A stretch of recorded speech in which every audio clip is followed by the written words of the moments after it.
Hello, my lovely warriors. Welcome everyone on board. Yes, this is Shreyas here, your master teacher of physics at Vedantu. कैसे हो सब लोग? सब लोग जरा जल्दी से चैट बॉक्स में स्माइलीज और थोड़े हार्ट्स और थोड़ा सा फायर डाल देना. Come on guys, let's show some love, shower some love. Let's welcome each other. Let's say hello, good morning everyone. This is Shreyas here, and guys, you know, I have been teaching for more than a decade now, and like we promised you, just few days back, that we are going to help you out. We are not going to leave you unattended. Don't worry. Now it's not just chemistry. Abhi to pura physics as well as maths is also here, and we'll also look after the NEET people, aspirants, jinko, they want some boosts, they want some performance booster shots for the upcoming NEET examination.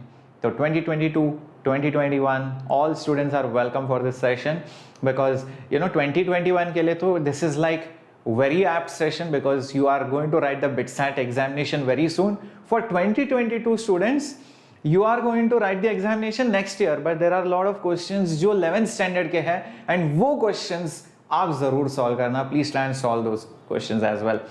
Nice to see so many people out here. Hello Shiva, hello Anishka, hello Sudarshan, hello VSG, hello Jasjit, hello Sudarshanu, hello Sai Telugu, welcome Nabil, काफी सारे नए लोग. Hi Preeti, hello Vikesh, hi Chitra, hi Aditi, hello Clay Tsunami, nice to see all of you. Hi Niveda, IITG aspirant 2021, क्या बात है. Hello Akash, hi Gauri, nice to see all of you. तो guys, अगर आप मेरे बारे में और ज़्यादा जानना चाहते हो, and if you want to know more about me, आप लोग Instagram पे जाके yes, just hit that handle out there. You can see that's my Instagram handle, Shreyas_Vedantu.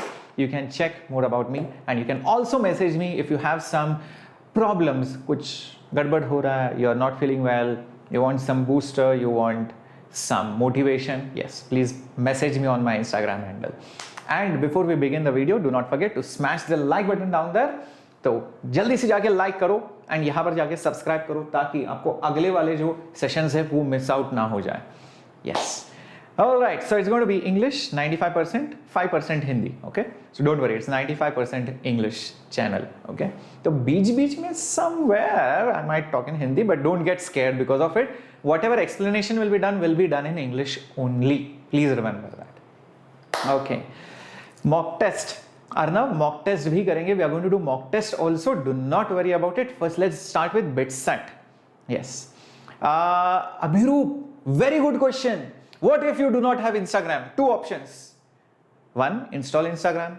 Second option, leave a comment on every video. If you have seen on VNQ's channel also, for every video I reply to all your comments, no matter when. Okay, so I will do that. Yes, Preeti, I'm going to be conducting NEET mock test and NEET series also. Yep, don't worry. Yeah. Logical reasoning. Yes, M. Tarun, you hit that. Guys, what is it? You have some magic crystal ball or what? How do you know what I'm going to teach? Yes, today I'm going to take logical reasoning based questions, puzzles also, because they come in BITSAT. I hope you know that. Yep, we are going to do that. My God, you guys are too good, yeah? Yeah, thank you Avirup. Yes, welcome. So let's get going with our first question. Juggling wala question. Juggling. Let's do this, guys. Come on. Let's see how many of you can do this question. Come on. Let's see. Okay. Yes, I'm going to be there for all of you guys. We are there with you. Remember, you are Vedants. You are the Vedantu students. That means, I know Pahul sir is no longer here, but you being a Vedantu student and we being the Vedantu master teachers, it's our responsibility now to make sure that your learning does not stop. ठीक है? So don't worry, we are there with you, like I said before also, and we are going to look after you.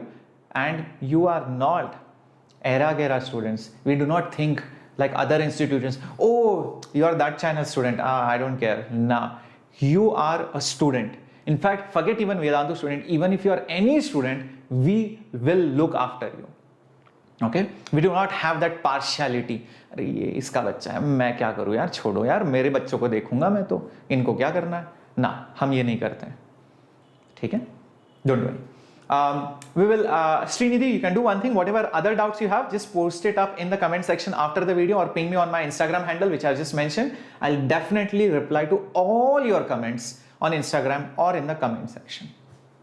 Okay. Ha, tension mat lo Vijay Kumar. Okay, strategy sessions, everything I'll do. I know you guys want so much. Guys, hold on. Abhi to aaye, just come, we'll do everything. You don't know, the Rome was not built in a day, right? We are going to do everything. I know you guys are very excited. Sir, physics! इतने दिन chemistry था और physics के लिए sir strategy बताओ, sir UCM कराओ, sir rotation पढ़ाओ, sir ये पढ़ाओ, sir ये कराओ. सब कराएंगे भाई, रुक जाओ आराम से. Yeah, just hold on. Okay, let's do this question. First of all, what we need to do? How many balls are there? Okay, let's figure this out. When one ball leaves the hand, the position of the other balls will be. Okay, there are 4 balls. What is the speed? 20 meters per second. Just let's figure this out. If you throw any object up with 20 meters per second, how much time does it take to go up and come down? That time is 2u by g, standard formula, right? Standard formula 2u by g. You would have studied this in one-dimensional motion, projectile free fall motion. 2 into 20 divided by 10, which is going to be 4 seconds. 4 ball, 4 seconds. 4 balls, 4 seconds. Each ball will take how many seconds? Come on, let me know in the answers. In the chat box, come on. Each ball will take how many seconds? Come on, think about it. 4 balls, 4 seconds. Interval between each ball, delta t. 4 balls, 4 seconds. Each ball, beautiful, very simple. You don't have to use too much of brains. 1 second is the interval between all the balls. Yes, beautiful. Now think, where would each ball be? Well, ball number 1. Okay, so for ball number 1, it will be at, let's say, 0 meters. Because it's given that when one ball just leaves the hand means it is just at 0 meters. Second ball, use ut plus half at square. U is 20 into t, 1 second, because the time gap is 1 second, remember that, plus half into negative 10, because gravity is downwards. I'm using the second kinematic equation, into 1 square. I hope this makes sense. How much is this? 10 by 2, 5, 20 minus 5, 15. This is 15 meters. So the second ball is at 15 meters. Similarly, guys, what you need to do, figure out S3. S3 will be initial velocity, 20. Time between the first and the third ball. First ball will be 1 second, second ball will be 2 seconds. So that's why time is 2 seconds, correct? So I hope you get that. Between every ball, the time interval is 1 second. So the second ball was at, after 1 second. So the next ball will be after 2 seconds. Minus, or I can use plus half into negative into 2 square. What is this going to give you? Come on, 22 is a 40, 10 by 2, 5, and that is 4. So come on, guys, what's the answer? This is going to be 20 meters. Correct, Ashish? And similarly, you can do it for S4. S4 will be 20 into 3 seconds, because 1, 3 gaps will come, 3 time intervals. All right, plus half into minus 10 into 3 square, and that's going to be again 15 meters. So the answers are 15 meters, 20 meters, and 15 meters. Where is the answer? 5, 15, 20, and 15. Yes, there it is. Option B. Beautiful. Understood how to solve this question? So the first, no, this is physics, just it. It looks like logical reasoning, but it is physics. And anyways, physics contains logic, so no problem. So we first figured out the time interval and then use second kinematic equation. Acha, for this much time gap, where is it? For this much time gap, where is it? For this much time gap, where is it? That's it. Yeah. Okay. Yes, session PDF will be provided to you on your Telegram channel. Okay. Let's get going to the next question coming up on your screen, and here it is. Let's see how many of you can figure out what is this question based on.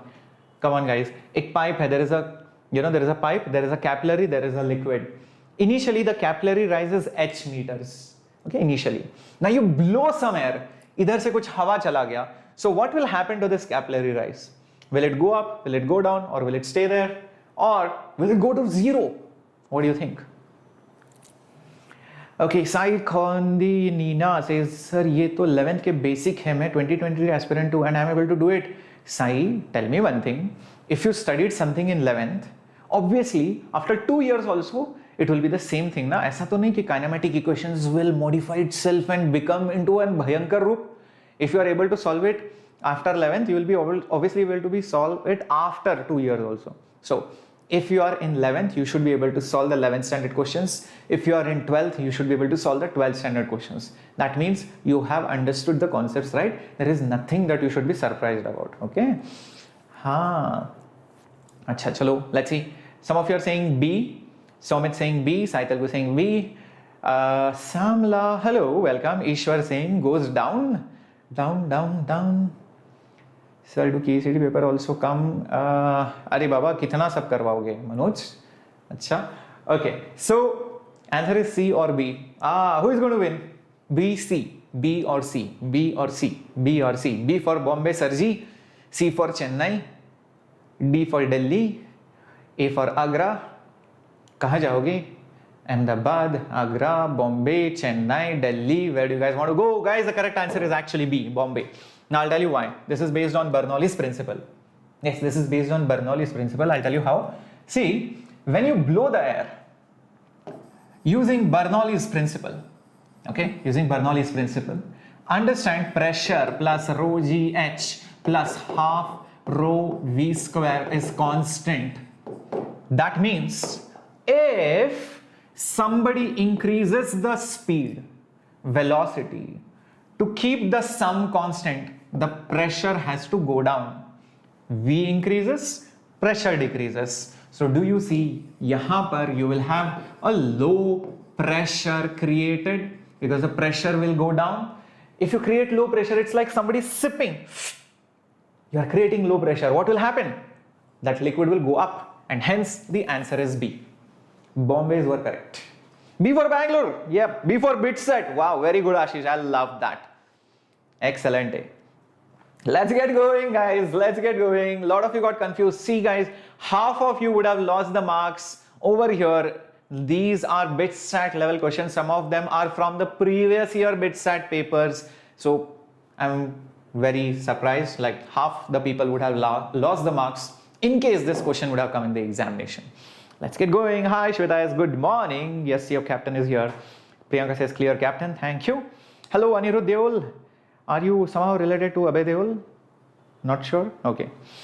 BITSAT के चिंदिएस्ट question तो करो ना, चिंदी question है तो लगाओ, इसलिए तो 390 marks plus बोला है. That's why I'm telling you guys, if you want to score really well, you should be able to solve the chindiest to hardest level questions. Let's see how many of you can do this now.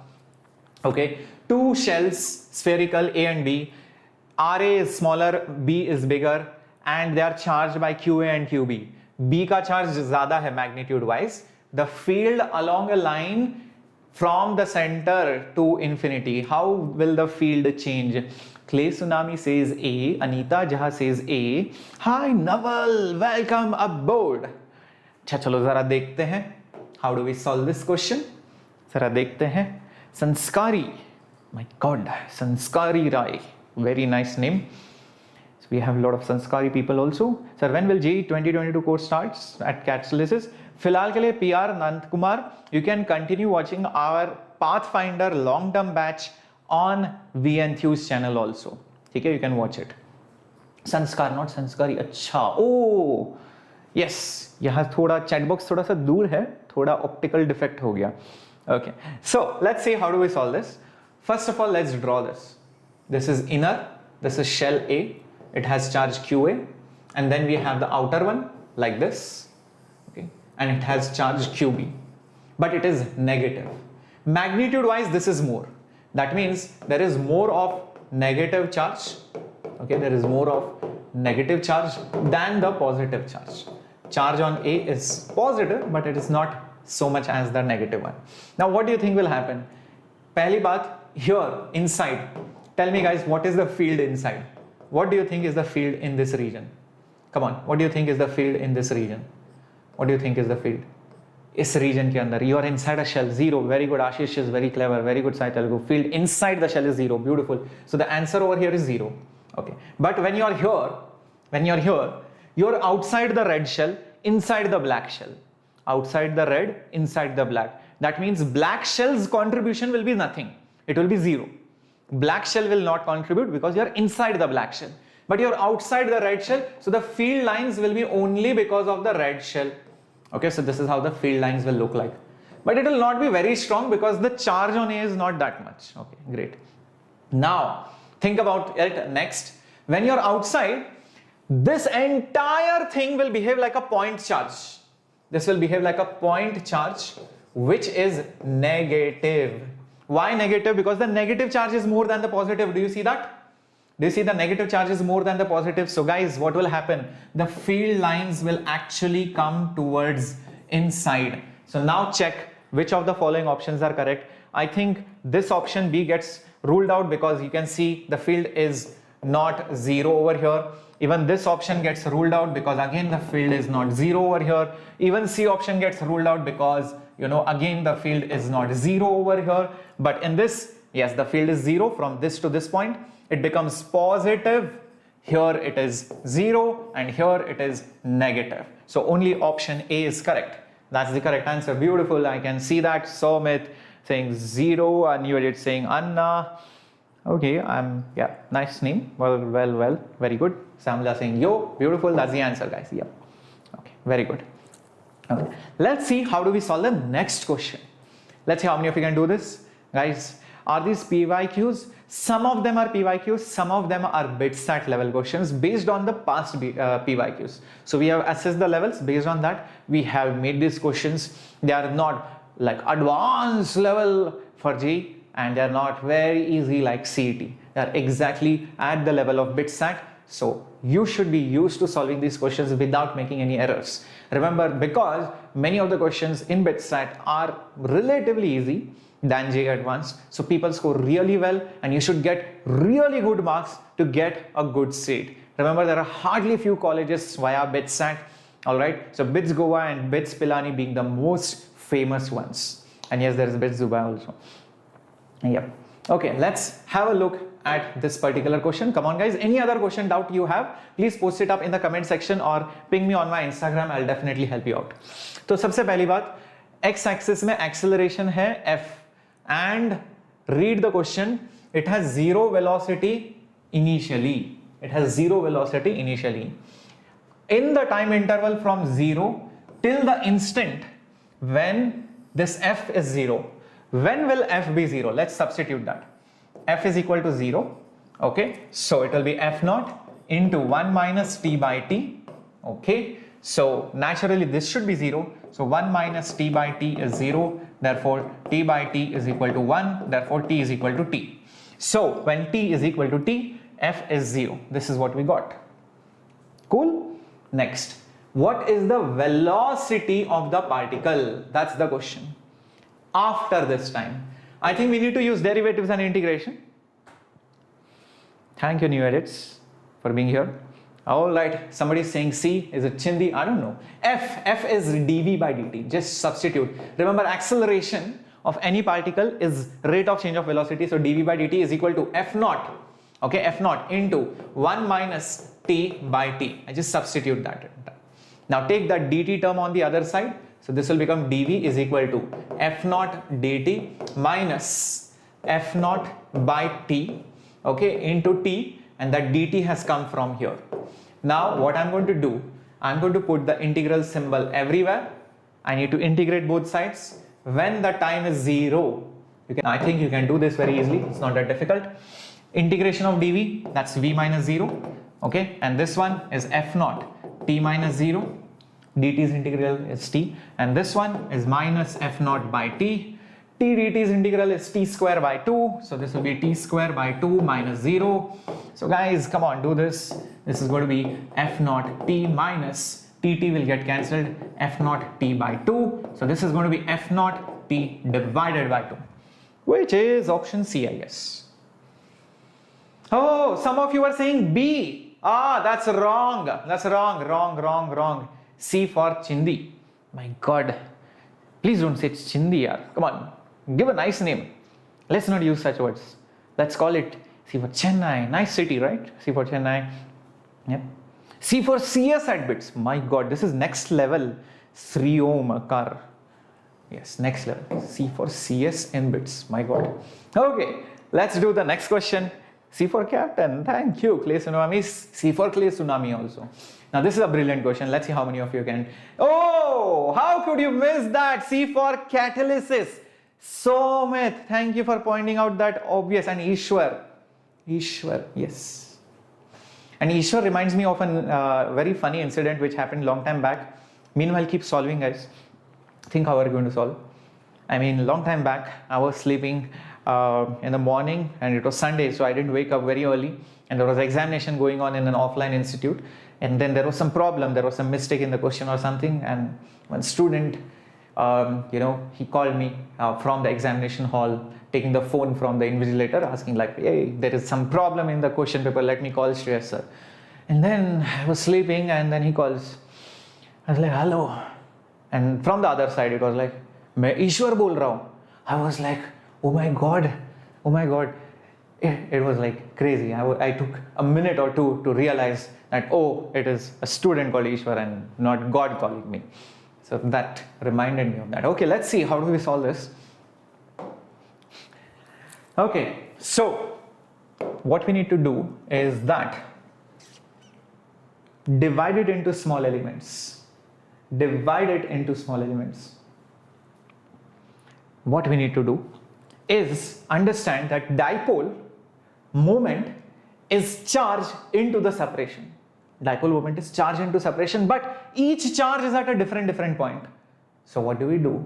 Take small charges and see the corresponding opposite charge on the other side. They form small dipoles.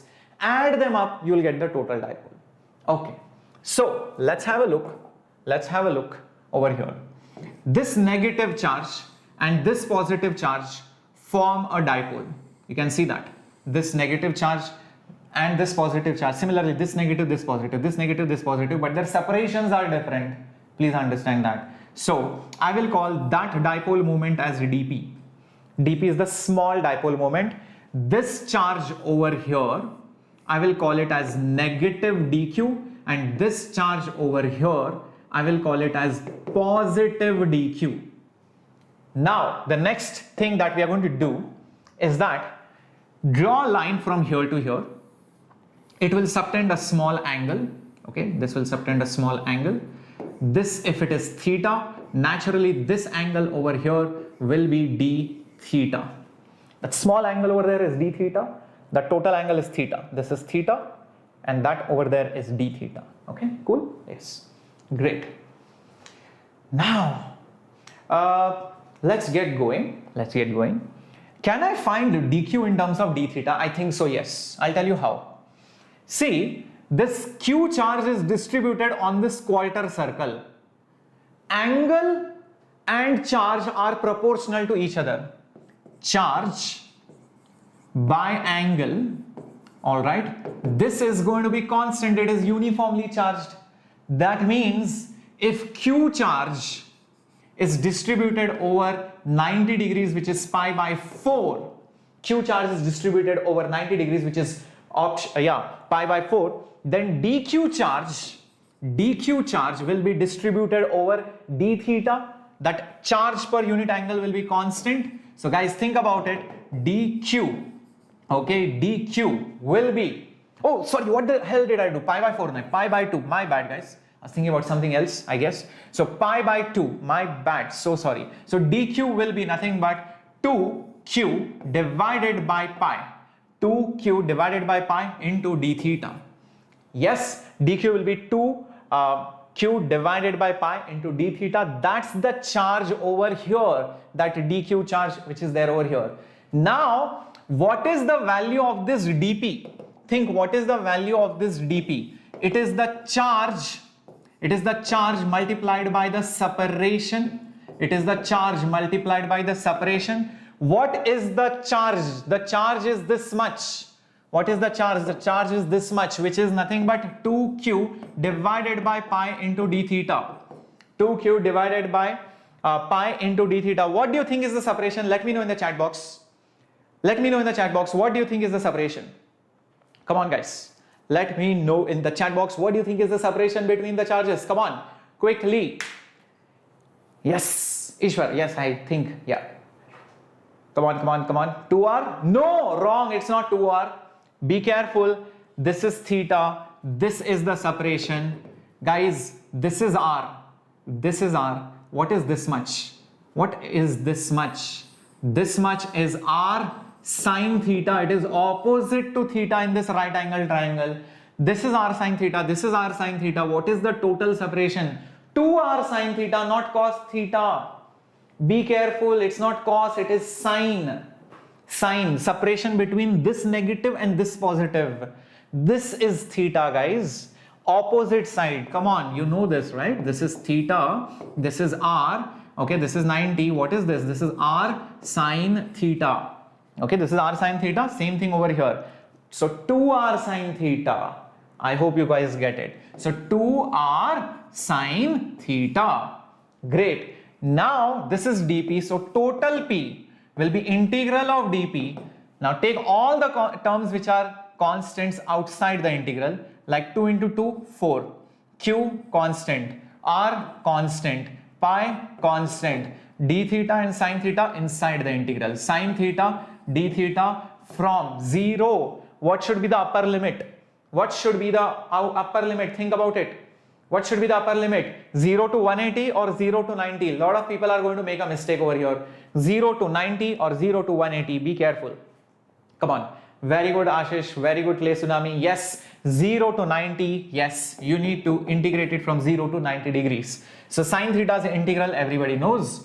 So sine theta's integral, come on, is cos or minus cos? It's minus cos, right? Derivative of sine is cos. Integral of sine is minus cos. So yes, you're going to get minus cos from pi by 2 minus cos from 0. So this term, well, we know this is 0. Cos of 90 is 0. Cos of 0 is 1.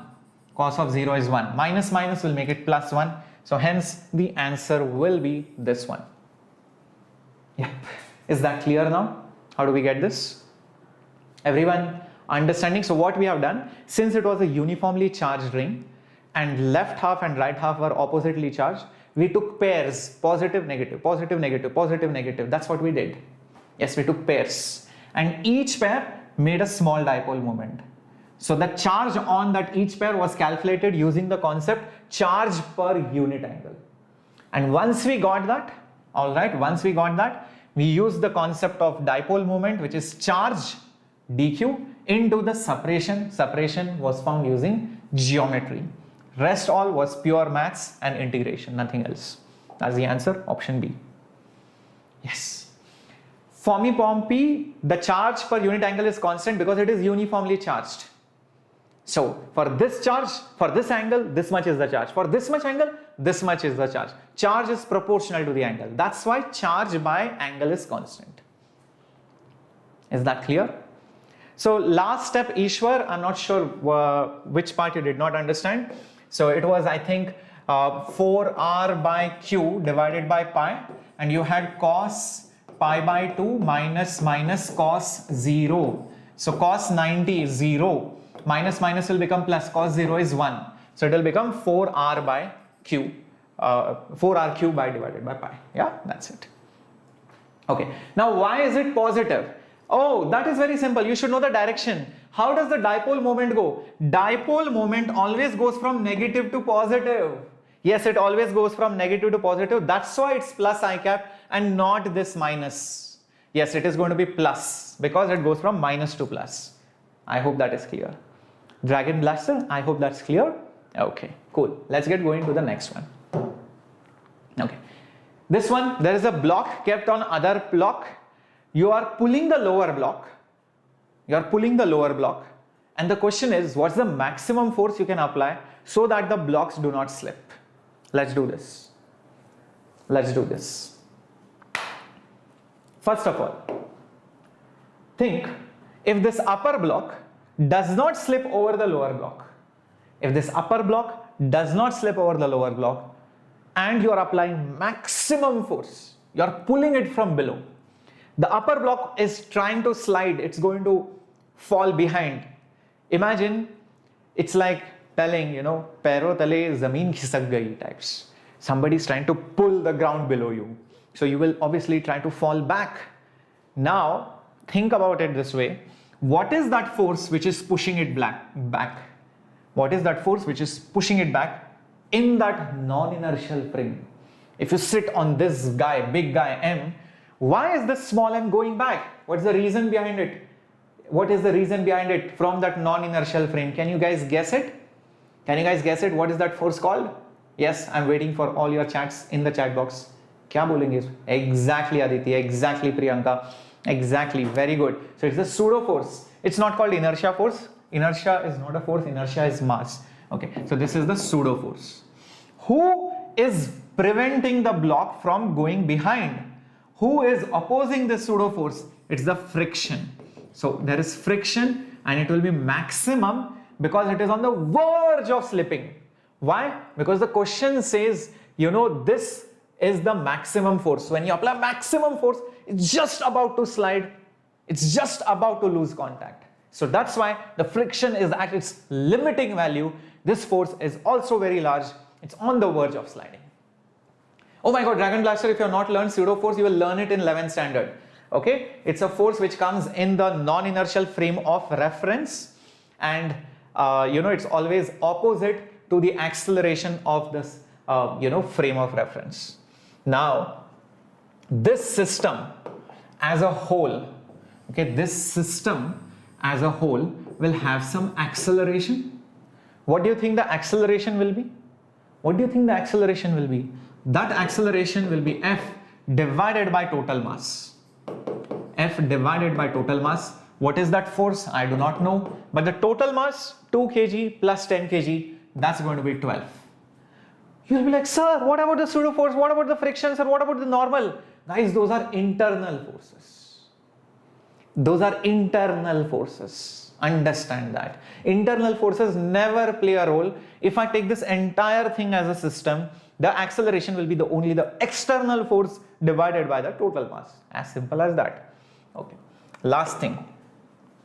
For this small m, alright, for that small m mass, the pseudo force towards the left will be balanced by the Fs max towards the right side. Everybody agrees to this? Because it is not yet slided, it's at rest with respect to this guy. So pseudo force and the friction will balance out each other. So think about it. What is the value of the pseudo force? The value of the pseudo force will be mass into the acceleration A. And what is the value of Fs max? It's mu, m and g. M goes. A from that side is F divided by 12. Mu into g. Now what is the question? The question is, what is that F, right? So F is equal to 12 into, what is the value of mu? It's 1 by 3 into, there is 10 over there. 3 and 12 goes with 4. 4 into 10. That's 40 newtons, which is option B. Option B. Okay, many of you said C before this. C for CSK, C for Chennai, but that's wrong. Answer is B, guys. Is that now understood? Are you loving this? Are your concepts getting cleared? Do you want more of this? Somebody says, clear boss. Very good. Thank you, Priyanka. You want more of this? Yep. Can we do it without pseudo? Yes, Sifat. You can do it. You can sit outside and solve. Then the only thing you will say, there is no pseudo force. The friction is equal to mass into acceleration. Answer will remain the same. Frictional force, you will write it as m into a. It's the one and the same thing. You can sit outside also. No problem. No harm. Yes, you should draw free body diagram. There is no shortcut for this, Tarun. Yeah. Every time you cannot have a shortcut. You have to have, you cannot say, sir, please give a formula for these kind of questions. Then what if the diagram changes the forces on the top? You will head for the formula for that also. Then what if there is an inclination and there is a block? Will you head for that also? There is a pulley. Then will you head the formula for that also? No, right? So there are no shortcuts. You have to draw free body diagram. That's why these techniques were taught to you. These are the tools for you guys to solve those questions. You cannot have a formula for everything. Please understand that. That will be ridiculous. Then there is no point learning physics. It's just like you're just doing the job of substitution, right? Then, okay, let's see how many of you can do this question. Yes, Chinmay. Okay, let's do this. Let's do this. I hope, thank you Sifat, thank you. Yes, definitely, I will definitely take more tests like this. Come on, let's do this question. There is a boy which is running on horizontal road, okay, and he is running at a speed of 8. For him, the rain is falling down vertically. If his speed increases to 12, then the drops make a different angle which is 30 degrees. What is the speed of the rain with respect to the ground or the road? Now I'll tell you one thing very clearly. For these kind of questions, there is only one equation you need, and most of the times it is geometry. You don't have to remember any kind of formula. Yes, Tyler, we are going to do NEET related questions and sessions as well. So you can refer this channel for NEET as well. Okay, let's see this. What is that equation? The equation is velocity of the rain with respect to man is velocity of the rain minus velocity of the man. That's it. Yes, I'm going to show you the shortcut for this. Thank you, Sandesh. Velocity of the rain minus velocity of the man. V8B is VA minus VB. V12, V1 minus V2. V donkey monkey is velocity of donkey minus velocity of monkey. Understood? Okay. Yes, Ravi, the questions are very similar to JEE mains level. BITSAT mains are almost similar. Okay. Now, what do we do? Use this equation like this. The rain's velocity with respect to man is down, VRM is down. That's what is given in the question. Can you see that? VRM is downwards. Okay. And this is the vector sum of VR vector plus negative VM vector in a way. Subtraction is same as addition, nothing else. Subtraction is nothing but addition of a negative vector, nothing different.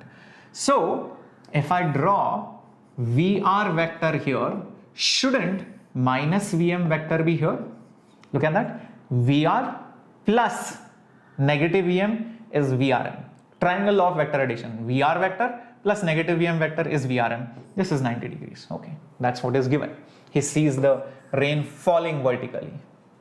Okay, cool. Now, it's given that he is traveling at a velocity of how much? 8 kilometers per hour. So the magnitude is 8. Now, yep. What we can do next? If he increases his speed to 12, that means what? This line will increase further. This minus Vm will go to 12. Then the new velocity of that rain, okay, that new velocity of that rain, VRM, that new velocity is going to make angle of 30 degrees with the vertical. This is 30 degrees. Aha, now I know what to do. Guys, quickly tell me, this whole length is 12. Whole length is 12. This length is 8. How much is this? Come on, easy question. Even a second standard student will be able to solve this. Come on, think about it. This much is 12, this much is 8. How much is this much? Obviously 4, right?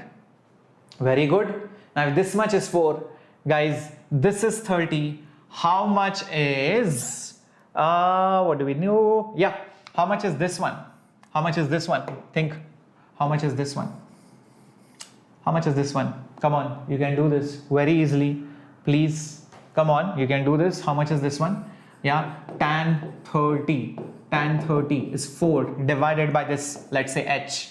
4 divided by h. So h will be how much? Tan 30 is 1 by root 3, so 4 root 3. So 4 root 3 is this one. This is 4 root 3. This is 8. How much is this? This is 4 root 3. This is 8. How much is this? Which theorem? Pythagoras.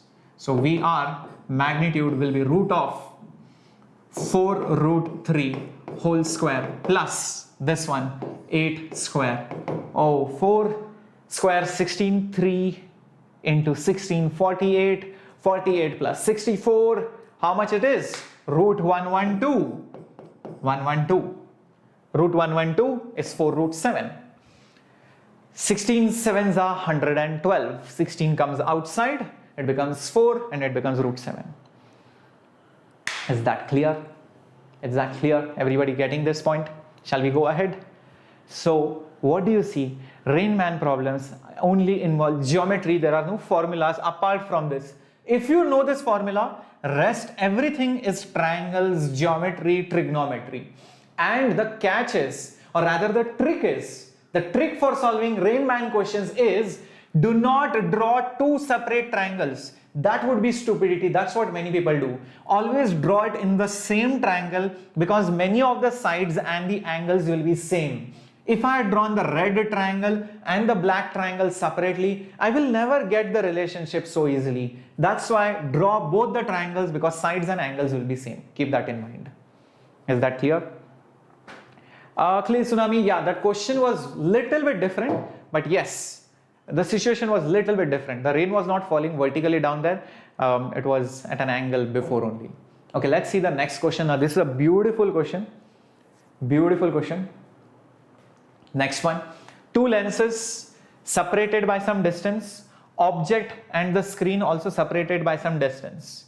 The question is, if the separation between object and the image is 1.8 meters, and these are the two lenses both producing the image on the screen, then what is the focal length and what is the separation between these two lenses? Guys, does this diagram remind you of some method in ray optics? Let me know in the chat box. Let me know in the chat box, does this diagram remind you of some theory part in the ray optics chapter? No? Well, let me tell you, Kaustubh, you do not remember? I'll tell you what, you should go back, revise the theory. Remember, there is a method for finding focal length using displacement method. Yes, lens formula, no, not lens formula. There is a method for finding focal length by displacement method. You have an object, you have a screen. You have an object, you have a screen, you have two positions of the lenses, and every time you get an image, you know the distance between the lenses, you know the distance between the object and the image. Using these information, you can calculate the focal length. Now, the interesting part is, this is nothing but, all right, let me write it down over here. This is focal length by displacement method, nothing else. Focal length by displacement method. Okay. Now, in that method, understand the two positions are symmetric. Yes, the two positions are symmetric. Whatever is there on the left side is also there on the right side. Very good. Now people are remembering it. People had forgotten. They had become Gajni. Oh, what was that? Yeah, so it's symmetric. That means if I draw a central symmetrical line over here, okay, and this 1.8 is capital D for example, then understand this distance is D by 2, and so is this distance also D by 2, okay. And one more thing, if the separation between the lenses is small d, then this distance is small d by 2, and this distance is also small d by 2. That's it. You should know this. This is small d, distance between lenses, and object and image, that is capital D. Okay. Now, once we have got this, I'm erasing this because I no longer need it now. Okay. What do? It's given the magnification is 2. It's given the magnification is 2. Okay. Some of you have already figured out the answer. Very good. Magnification formula is V by U is the formula. Yep. But it's a lens, and it's a convex lens, so it will be -2. Think about it, because it will be inverted, right? So that's why it is -2. What is the value of V? Image distance. What is V? Check this out. For lens 1. Okay, for lens 1, what is this distance? D by 2 plus D by 2. D by 2 plus D by 2 is the image distance. This is the screen, this is the lens. So it will be D by 2 plus small d by 2 upon, what is U? Object distance. D by 2 minus D by 2, but with a negative sign. This is the object distance. This distance is capital D by 2 minus small d by 2, but with a negative sign. So d by 2 minus d by 2. Okay, this is equal to -2. Now the best part is that 2 minus minus gets cancelled. Okay, all of them get cancelled. So it will be d plus d upon d minus d is equal to 2. Now I think you should use componendo. BITSAT is for bits. BITS Pilani, BITS Goa. It's surprising if you are preparing for engineering and you do not know about BITSAT or BITS. Okay, so guys, it's a very good college. In fact, better than many of the IITs also. Okay, so use componendo dividendo. So it will become d plus d minus d upon d plus d minus d minus d. Componendo dividendo property. This was one of the first few chapters of 11th standard. This will be 2 plus 1 upon 2 minus 1. Numerator plus denominator, numerator minus denominator. Now, what will happen? dd goes, oh, this will become 2d and this will become minus plus, so 2d. 2 also will go in fact, and this will become 3 divided by 1. Oh, now this is simple. D is equal to how much? D is equal to how much? Capital D by 3. Small d is equal to capital D divided by 3. Okay, cool. Now keep this aside. This is done. This job is done. Now, once this much is done, there is a direct formula for focal length. What's the formula? D square minus d square by 4d. So that's why you should know this method, displacement method, to find the focal length. Yes, substitute d over here. Just substitute d over here. So it will be d square minus this d square will become d square by 9, and this will become 4d, and this will become 8d square by 9, and this will become 4d. All right, now you can cancel out 4 and 8. This will become 2, this d and this d. So you will be left with 2 by 9 times of d. But d value is 1.8. So 2 divided by 9 into 1.8, which is 0.2 into 2, which is 0.4. Yeah, 0.4, which is option A. Now I'm very surprised. Who are those people who got the answer within 10 seconds? For sure, you would have solved it before, or you have seen it somewhere else now. Chori, chori, chori, pakdi gayi. Yep. Unless you have solved this before, you cannot do this within 10 seconds.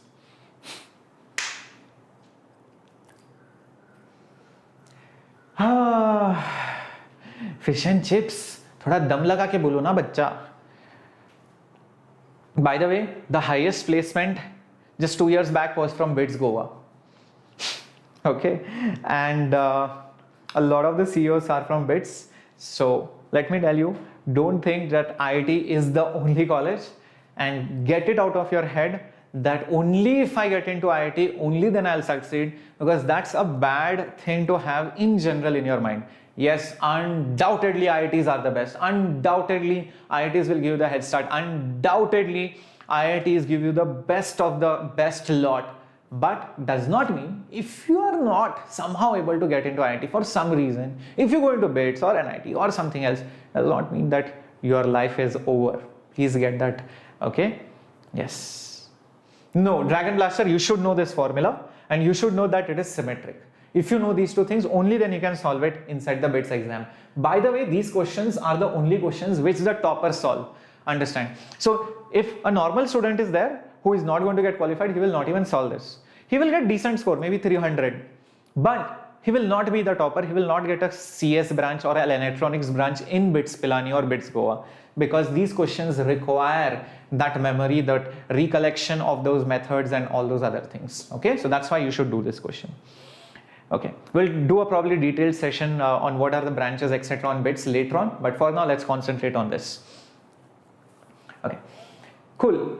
There are a lot of other subjects, and by the way, in BITS you have dual degree programs. That means in in that same time frame you can get degrees in 2 different subjects: mechanical plus electronics, computer science plus robotics, automobile plus instrumentation. So you can get 2 degrees simultaneously. That's how it is. Okay, now come on guys, 2 sources of light separated by 2 lambda. There is a big screen over here. There is a big screen over here. No, Venkat, I'm not tired. And let's see, how do we do this question? What are the number of total maximas that you get? First, answer this question. If both the rays meet over here, okay, if both the rays meet over here, what is the path difference? Quickly answer. What is the path difference? This ray goes like this ray goes like this over here. What's the path difference? Obviously it is 2 lambda. Can you see that? The difference between the paths is 2 lambda. Correcto. Now, for any n lambda, remember this. For any n times of lambda, it is always a maximum. It's a maximum. And for any odd times lambda by 2, it's a minimum. For any odd times 2n minus 1 divided by 2, it's a minimum. Now we are looking for maximas. Okay, so let's look at only 2 lambda, 3 lambda, 1 lambda, etc. Now just imagine if there is a point somewhere over here. Okay, over here, will the path difference be less than 2 lambda or will be more than 2 lambda? And as you go more on the top, imagine both these rays go like this, like this, like this. As you go more on the top, will the difference in the path lengths become less or more? Think about it. Think about it. Yes, it will be less than 2 lambda because you can see once you reach infinity, if you are reaching infinity, okay, this is infinity, then delta x will tend towards 0 because they are almost parallel. There is no difference in the path length. So from here it is 2 lambda, it decreases to 0 lambda. So there will be a point somewhere. There will be a point somewhere where the path difference delta x is 1 lambda. Even there will be a point below where delta x is 1 lambda.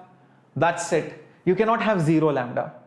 Okay, 0 lambda is at infinity. That means never. Polite way of saying no. If some person wants to tell other person, I'm never going to meet you again, the polite way, the mathematical way of saying that is, I will meet you at t is equal to infinity. I hope you understand that politeness. Okay, so that's only 3 maximas, 1, 1 and 2. Yep, so the answer is B. Is that clear? Yep. So F281 tablet, I will answer all your questions after the lecture is over. You can put up all the things in the comment section below or ping me on my Instagram handle Shreyas_Vedantu. Okay, let's get going to the next one. So guys, BITSAT examination is not very difficult but not very easy, but it's difficult because you have to score really high marks. If you score even 70% marks, it's almost like useless. Yeah, polite way of rejecting someone. Yeah. Come on, let's see how many of you can get this.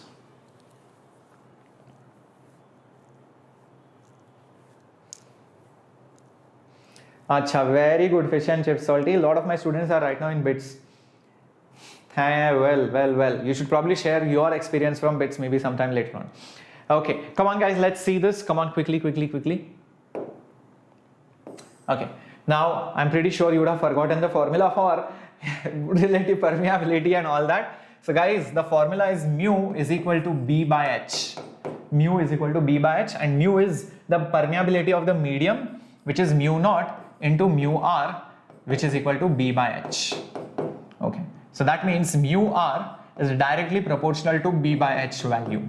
Okay, it's directly proportional to B by H value. Let's figure this out. For this point P, what's B by H ratio? 0.5 by 1. 0.5 divided by 1, which means it is exactly 0.5. Okay, cool. For this point S, let's take this point S. What's the value? 1.5 divided by 6.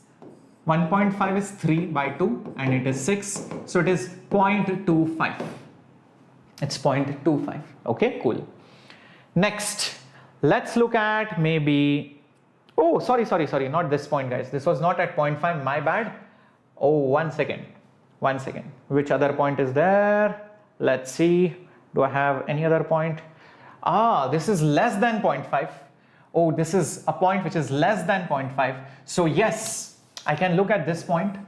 The numerator is less than 0.5 and the denominator is 1. So that means the answer which will be there, okay, this number will be less than 0.5 for sure. For sure it will be less than 0.5. Okay. How about this point? How about this point Q? How about this point Q? Okay. I do not know whether it is 0.25 or anything, but it is for sure less than 0.5. I cannot be so sure that this is exactly 0.25 and all that. How about this point? Acha. This is less than 1. So the numerator is less than 1 and the denominator is 2, that means it will be less than 0.5 over here. Yes, it will be for sure less than 0.5 over here. Everybody clear about this? Okay. Now, what is the next thing? What is the next thing? Come on, think about it. For point R, look at that, the numerator is less than 1.5 and the denominator is 3. Okay, the denominator is 3. So 3 by 2 and 3 gets cancelled. So it is again less than 0.5. It's again less than 0.5. Now, the question is, the permeability is highest for which of the following point? Okay, some of you are saying C, some of you are saying R. Be careful.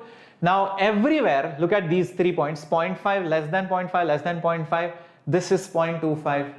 Now the answer will be one of these things, Now this question, unless and until, please understand, okay, be careful about this, unless and until I actually know which point is where I cannot get the proper answer. Look at that.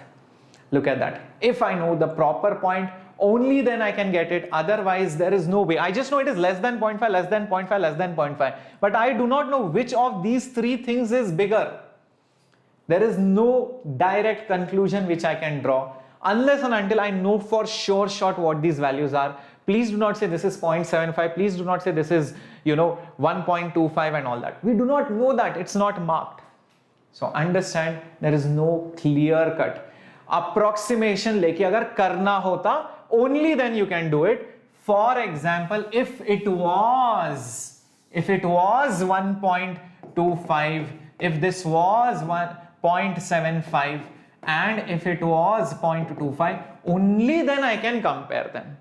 Otherwise I cannot. And even if that was true, this was 0.25 divided by 1, this is 0.75 divided by 2, and this was 1.25 divided by 3, only then I can get it, otherwise I cannot get it. Is that clear, guys? Let me know in the chat box.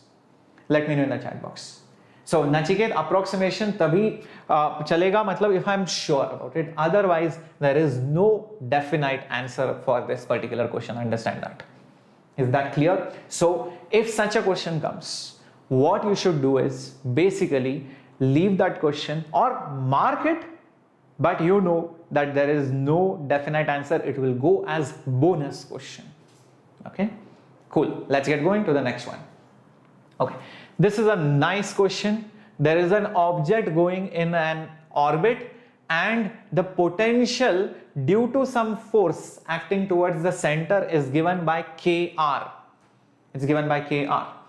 Okay, now what you need to do is that, to figure out what is the time period of revolution, what we are going to do is go by the derivation. Yes, go by derivation. First thing, to derive the formula for time period, I think we need to use Newton's laws. The centripetal force is m omega square r and all that. Yes, you need to use that, m omega square r. Now to find the force from potential, what will be the logic? I think from potential we need to find field. Only from field I can find force.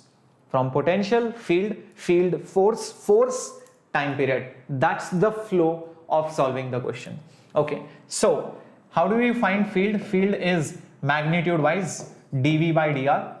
So derivative of this, so d by dr of kr, well, that's going to be just k. Okay, that's going to be just k. Okay, next what you do, force is charge into the field, so that's why it will be q into k. Okay, now this force will act like the centripetal force, so this will be mass into centripetal acceleration. That means q into k will be m omega square into r. M omega square into r. Now what do we do next? Qk is equal to m omega square r, right? Acha. Q is constant, k is constant, m is constant. That means omega square into r is constant. Correct? Omega square into r is constant. But what is omega? Omega is 2 pi by time period. whole square into r is constant, but 2 pi is a constant, therefore r by t square is a constant. All right, that means t square is proportional to r, that means t is proportional to root of r, which is option A, I guess. Option A. Yep, that's it. Is that clear? That's the way to solve it. These involve multiple concepts. First concept, relation between field and potential. Next concept, electrostatics. Charge into field is force. Next concept, circular motion and gravitation. You would have learned that. So centripetal force is provided by the gravitational force. Here it is electrostatic. Okay, so that force is mass into acceleration, and then the formula for circular motion, omega is 2 pi by t and all that. That's it. Okay, let's get going to the next one. Okay, there we go. Okay, option A correct. Let's see whether you can solve this question. Let's see. Come on. A wire is connected to a battery between the 2 points M and N. There is a wire. Now what you do, you bend this wire and convert it into a square, and again connect it between the same 2 points, same battery, same circuit. You bend the wire into a square and connect it. And the question is, which of the following quantities will increase? Sir, how do you know for sure to use electric field? By the way, Singh, the formula for field and potential is the same in gravity and electrostatic. dV by dr is field in both gravity and electrostatics, so it doesn't matter, you can use it interchangeably. That's why many people also learn the chapter together, gravitation and electrostatics. Okay, cool. So come on guys, let's see how many of you can get to this question. Okay, first of all, if I assume the entire wire's resistance to be R and you break it into or convert it into a loop, understand what is going to happen is that you're going to have two branches. This upper half will be R by 2, because the total wire had resistance of R. Half the wire, R by 2. Same way, this lower branch will have a resistance of R by 2. Upper half R by 2, lower half R by 2. Both of them are in parallel. That means what will happen, guys? If this one and this one are in parallel, the effective resistance will be R by 4. Now, understand what we need to do next. The next thing is using the formulas, like current is V by R, power loss or heat loss is V square by R. Now, resistance from here to here, what has happened? It has decreased, right? Resistance has decreased, so current will increase, power and heat loss will also increase. There is only one option like that, heat produced and the current will increase. Which of the following quantities increases? So these are the only two things which increases. Is that clear? Think about it. If everybody is clear about this, then we'll go ahead. Come on guys, let me know in the chat box if everything is clear. Let me know. Come on. Yeah, oh, somebody was asking, is there negative marking? Yes, Dragon Blaster, there is negative marking also. Yeah, there is negative marking. Okay, cool. Let's get going. The correct answer was D. Next question. Coming up on your screen. There is a coil which is suspended in a uniform magnetic field, and with the plane of the coil parallel to the magnetic lines of force. When there is a current pass through the coil, it starts oscillating. Okay, Okay. Now, it is difficult to stop it. Why is it difficult to stop it? You think. Next, if you use an aluminum plate instead, the coil, it stops. Why does this happen? There is a coil in uniform magnetic field with the coil parallel to the magnetic field lines of force. When you pass the current, it will start oscillating. Okay, it will start oscillating. It's difficult to stop it. But if a plate, aluminum plate is placed nearby to the coil, then it stops. Why do you think this happens? Yes, Dragon Blaster, like I said, there is negative marks. Yes, there is. Okay. Now, think about it. What exactly happens? So you have a coil and the field lines are like this. The magnetic moment will be here. The field is here. So you will see torque, which is M cross B. This will not be 0. So there is torque. Now because of that torque, you will see the coil will oscillate. Yes, the torque will make that coil oscillate. So that's why it's difficult to stop it. But if you place an aluminum disc or plate nearby, then what will happen? The moment you place some aluminum plate overhead, okay, near it, then EMF is induced, electromagnetic induction. There will be mutual inductance between them. Eddy currents are produced. Energy is lost. Remember, eddy currents, EMI, there is changing magnetic field. Current carrying coil will produce magnetic field. This current carrying coil will induce magnetic field. There will be electromagnetic induction. There will be loss of energy, and that's why you will see it will stop. And there is electromagnetic damping. These are related to eddy currents. Yep, something like a motor coil. Yep. So that's how it is. You should know the theory. That's it. You'll get it. Okay, come on, guys. Last few questions, and then we are going to go to the more exciting part as well, like the logical ones. Let's see how many of you will do very well in that. Come on, guys. There are two shells, different radii connected to each other and ground. What is the effective capacitance of this circuit? Come on. Let's see how many of you can do this. What's the capacitance effectively for this particular system? Ankit says D. Okay, interesting. Earthing means with respect to infinity. Yes, because Sidfat, earthing means 0 volts and infinity is also 0 volts. It's as good as connecting it to infinity. Correcto. Yes, potential will be same. All right. Correct. So the moment you connect it to earth, the voltage will be 0 volts. So if you put some charge, all that charge will flow inside to maintain the potential as 0 volts. If you put some charge anywhere, the charge will flow and it will go inside the earth to keep the potential at 0 volts. Now charge is C into V. So naturally, you can see C is equal to Q by V. If V tends to 0, C tends to infinity, and hence answer D. Yep. Oh, somebody said C. So guys, no, C is not the answer, D is the answer. Potential is 0, so capacitance is Q by V, hence answer is D. I hope that is clear. Yeah, that's the answer. Oh, by the way, you can get our Tattva booklets if you are in the pro subscription, and you should start solving. If you already have the Vedantu material, please start solving different questions from the Vedantu's Tattva material as well. So it has a lot of questions from easy to difficult, previous years, mains and advanced. All right, let's see some of the logical questions now.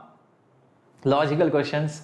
Let's see how many of you can get this. Vinod introduces Vishal as the son of the only brother of his father's wife. How is Vinod related to Vishal? Interesting question. Come on, guys. How many of you are going to get this question? Let's see. Ankit, I'll reply to that comment on YouTube. Don't worry. Vinod introduces Vishal as the son of the only brother of his father's wife. How is Vinod and Vishal related to each other?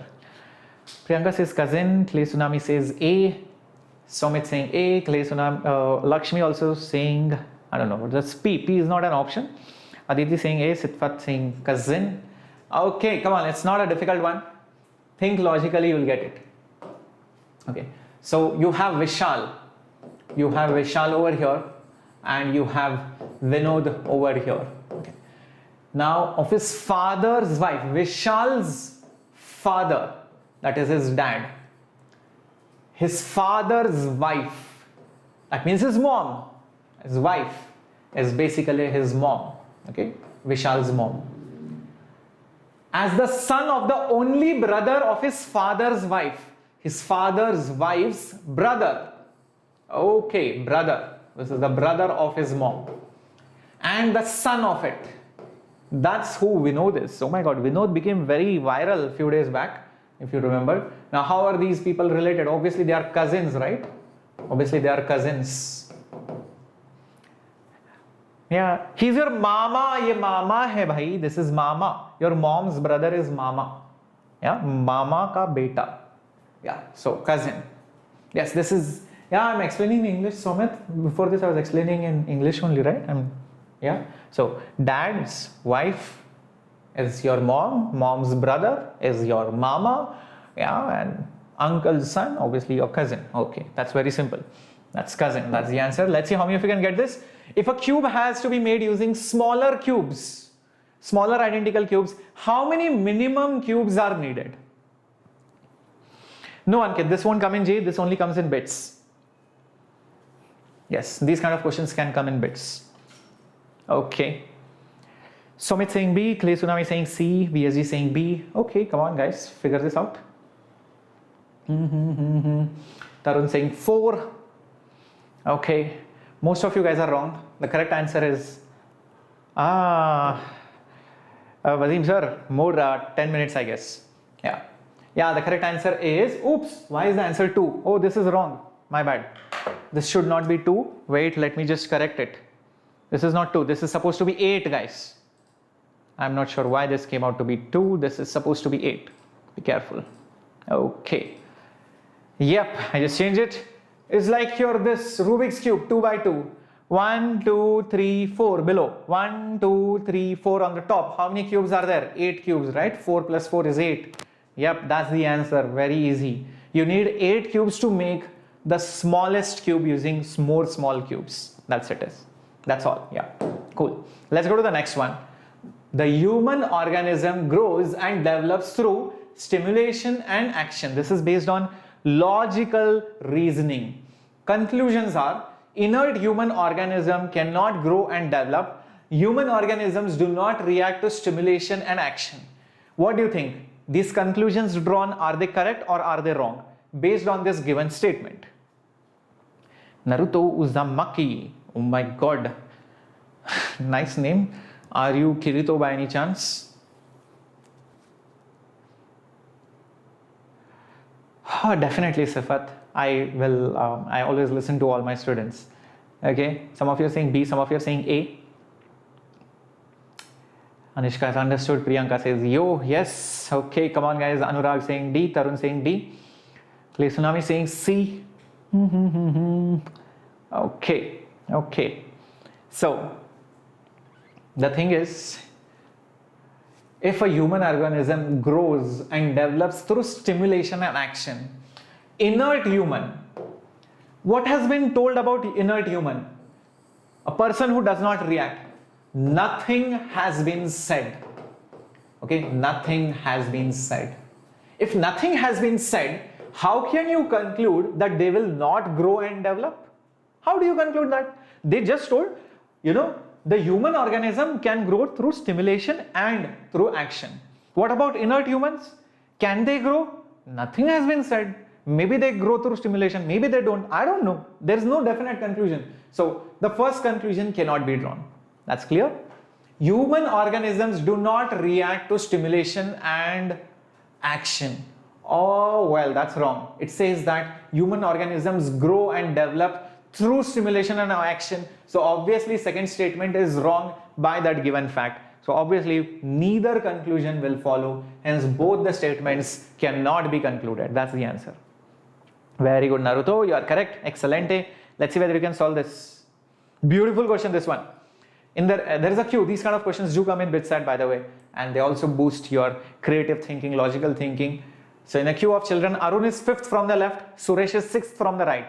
When they interchange their places among themselves, Arun becomes 13th from the left. Then what will be Suresh's position from the right? Give it correctly. Remember, in the examination, you cannot change the answers. So let's see how many of you are going to be the top scorers in BITSAT and how many of you are going to get that top branches in bits. Come on guys, you cannot afford to lose marks. There are negative markings. Be careful. Let's see how many of you can do this. Come on, my warriors. Think about it. Draw the diagram, get it. It's not that difficult. Okay. Draw the diagram. No problem, fish and chips.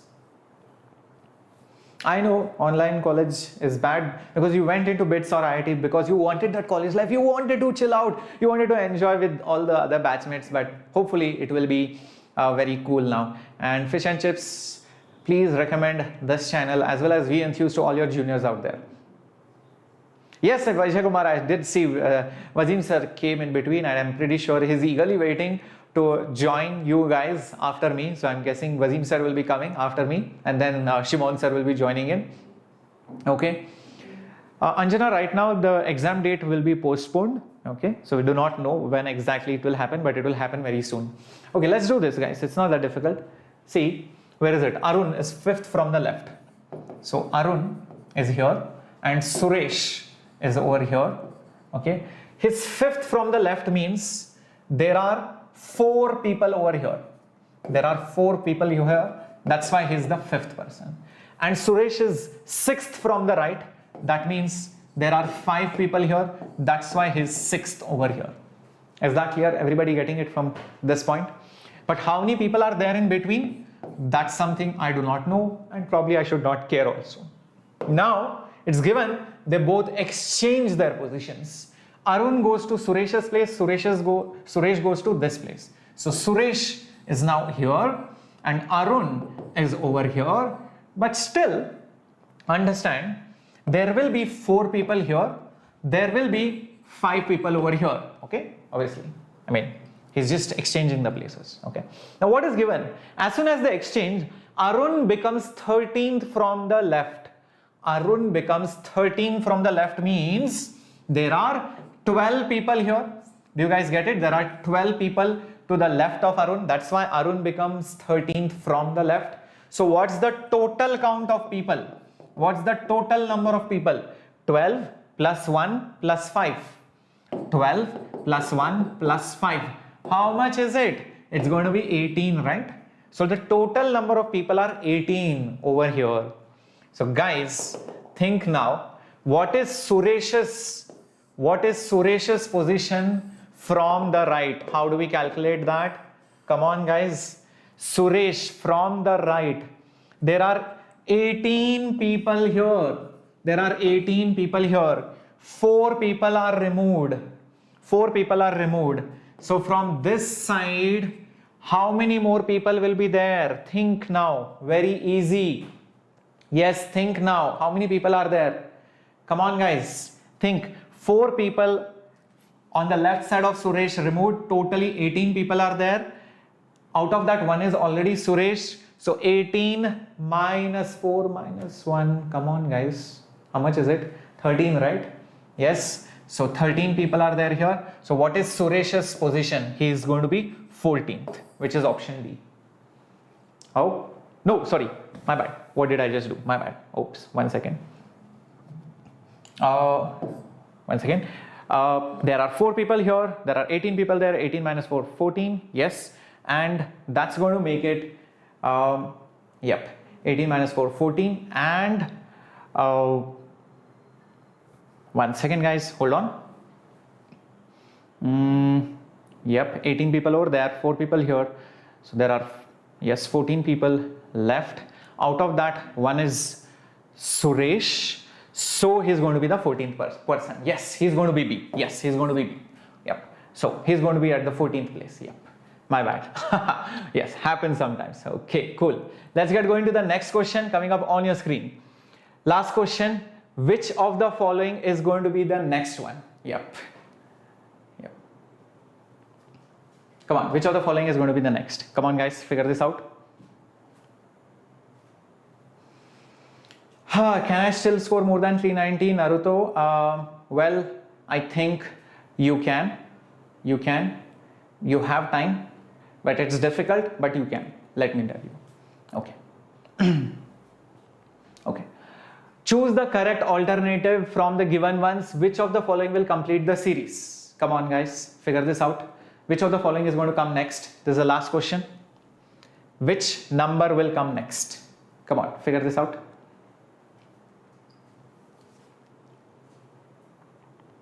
C or something else? Think carefully. Think. Okay, I'll give you a hint. usually finding the differences will help you find the next number. What is the difference between 22 and 26? What is the difference between 26 and 53? What is the difference between these two? What is the difference between these two? Just figure this out. What's the difference? Just check this out. 22 and 26. What's the difference, guys? Obviously, it's 4. 26 and 53. 53 minus 26. What's the difference? 27, I guess. 69 and 53. 69 and 53. Isn't it 16? 69 and 194. What's the difference? 194 minus 69. Come on, guys. What's the difference between them? 194 and 69. Come on, guys. What's the difference? Is it not 125? Is it 125? Yes, Priyanka, correcto. Now, these numbers are very familiar to you. This is 2 square. This is 3 cube. This is 4 square. This is 5 cube. Square cube, square cube. 2, 3, 4, 5. Next number should be 6 and it should be squared. Naturally, 6 square is 36. So that should be the difference between this number and this number. That should be the difference. So guys, what will it be? What will it be? Come on, 194 plus 36. What is it? Come on, guys, let me know. Is it 230 or 240, 250? Come on, answer is 230. Yep, 230. Correcto. So the answer is option A. Yep, very good. Beautiful, beautiful. Okay, so that's it from my side. Now Wassim Sir is going to come next, and after that Shimon Sir will come. Okay, that's it from my side. This was, physics plus mental ability discussion for BITSAT, and we are going to continue a lot of series. We are going to help all the 21, 22 students out there for JEE as well as NEET on this channel of Catalysis, and for all the long-term batches. Yeah, we are conducting right now on VEnthuse channel, which is a JEE English channel. You can come over there and watch our lectures out there. Okay, so be there. See you guys. Bye bye. Take care. Hasta la vista.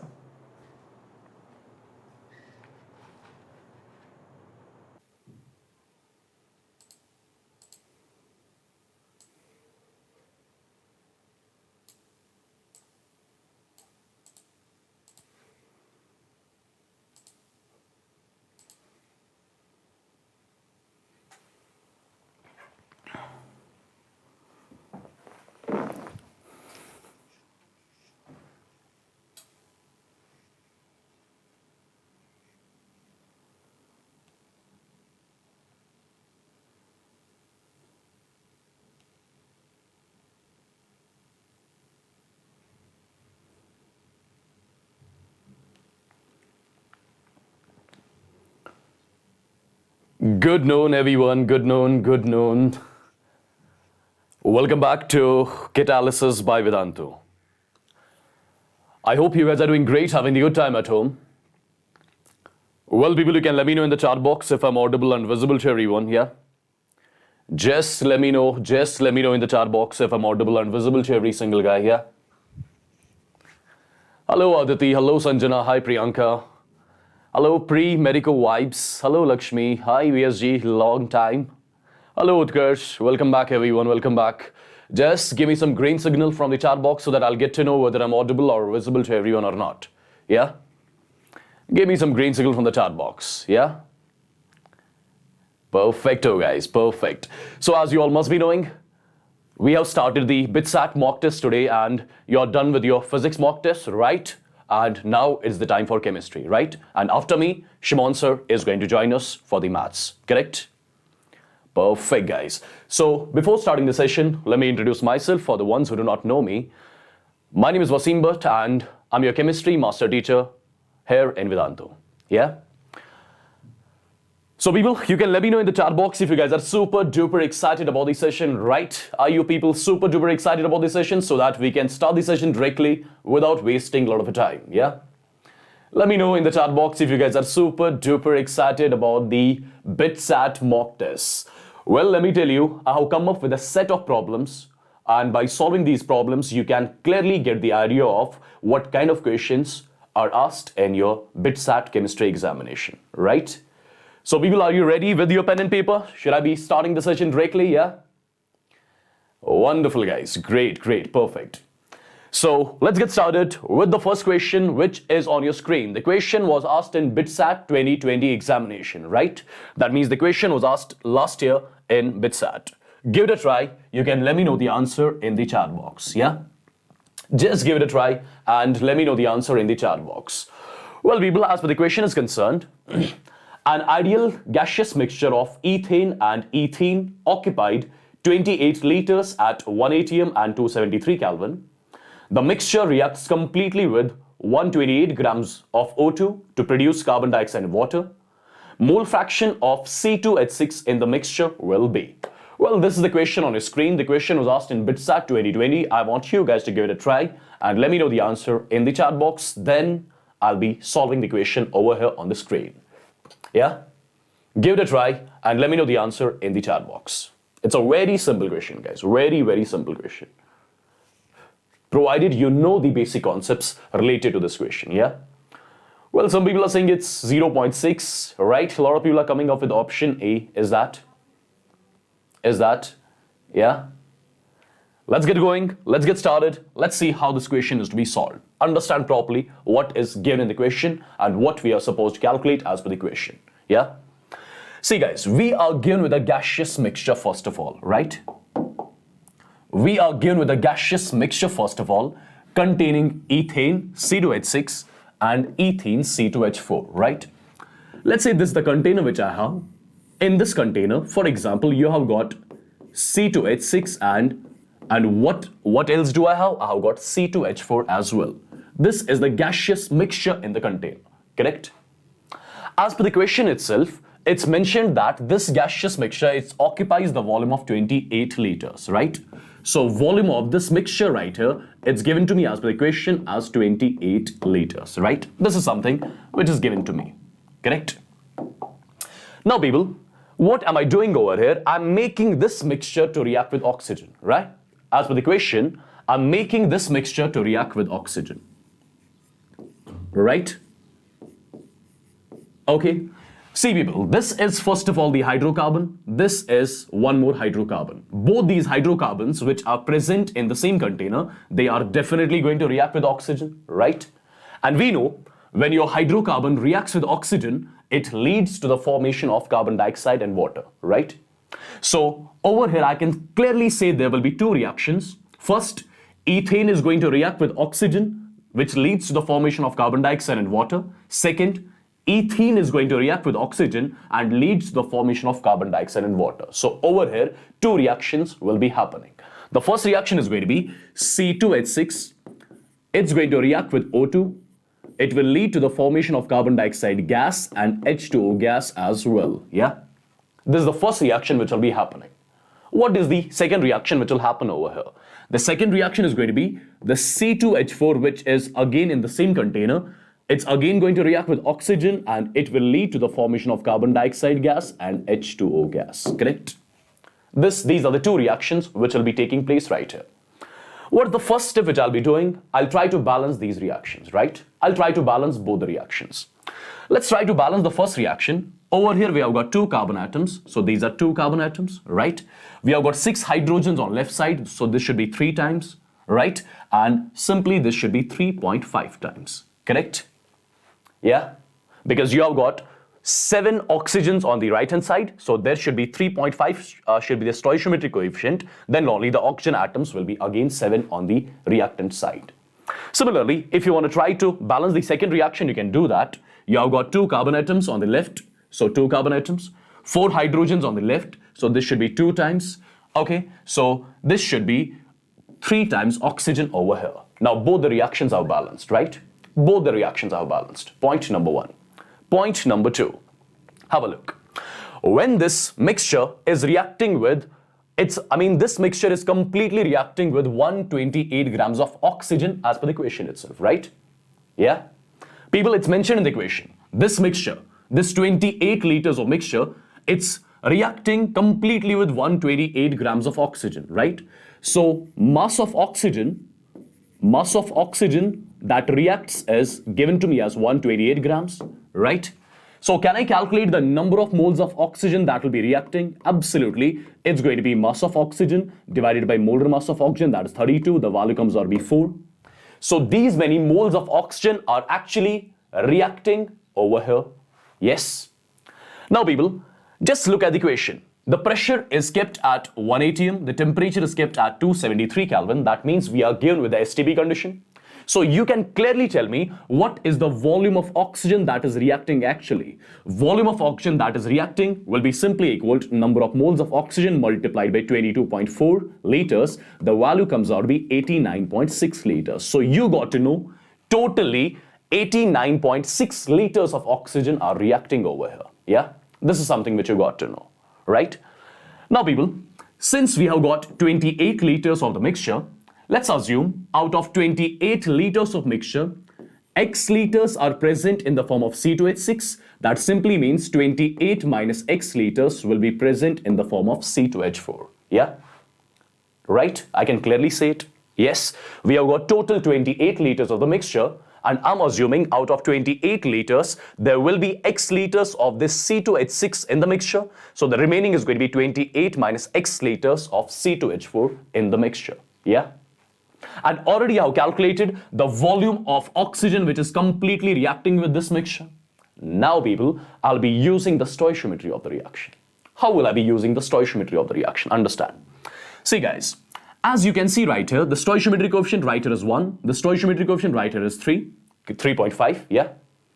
I can treat these stoichiometry coefficients same as that of volume. Yes, because the pressure and temperature is constant, and we know at constant pressure and temperature, right, at constant pressure and temperature, volume is directly proportional to number of moles. So I can treat these stoichiometry coefficients similar as that of the volume, right?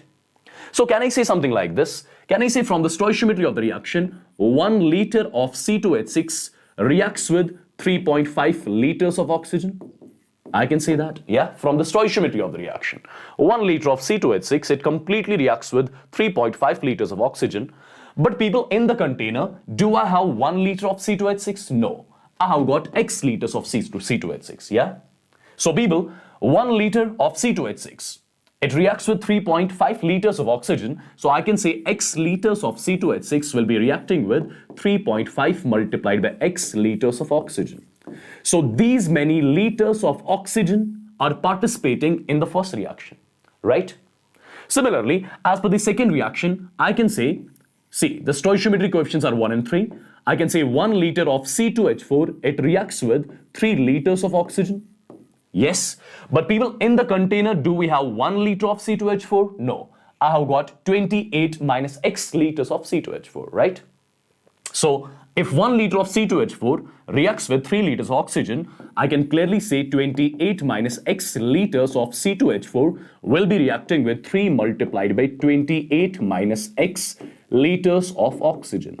So this is basically the volume of the oxygen that is being consumed in the second reaction, and this is the volume of oxygen that's being consumed in the first reaction.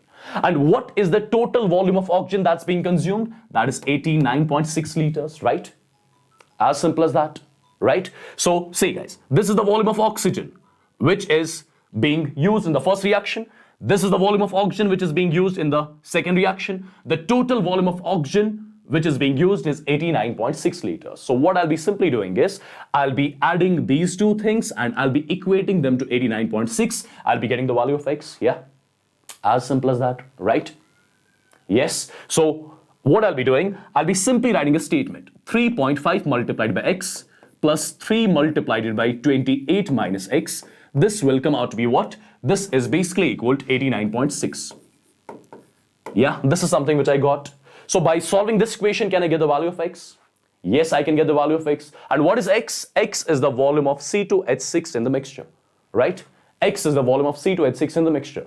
Once you get the value of X, you can clearly get the value of 28 minus X as well. That means you can get the volume of C2H4 in the mixture as well. Yes, and people, at the same time, if you get the volume of both these substances in the mixture, well, I've told you the condition which is given to us, we are given with constant pressure and temperature, and at constant pressure and temperature, volume is directly proportional to number of moles, correct? So people, after solving, people are saying the value of X comes out to be 11.2 liters. Is that? The value of X comes out to be 11.2 liters. What is X? X is the volume of C2H6 in the mixture. and at constant pressure and temperature, I can treat the volume same as that of moles, right? We know it, correct?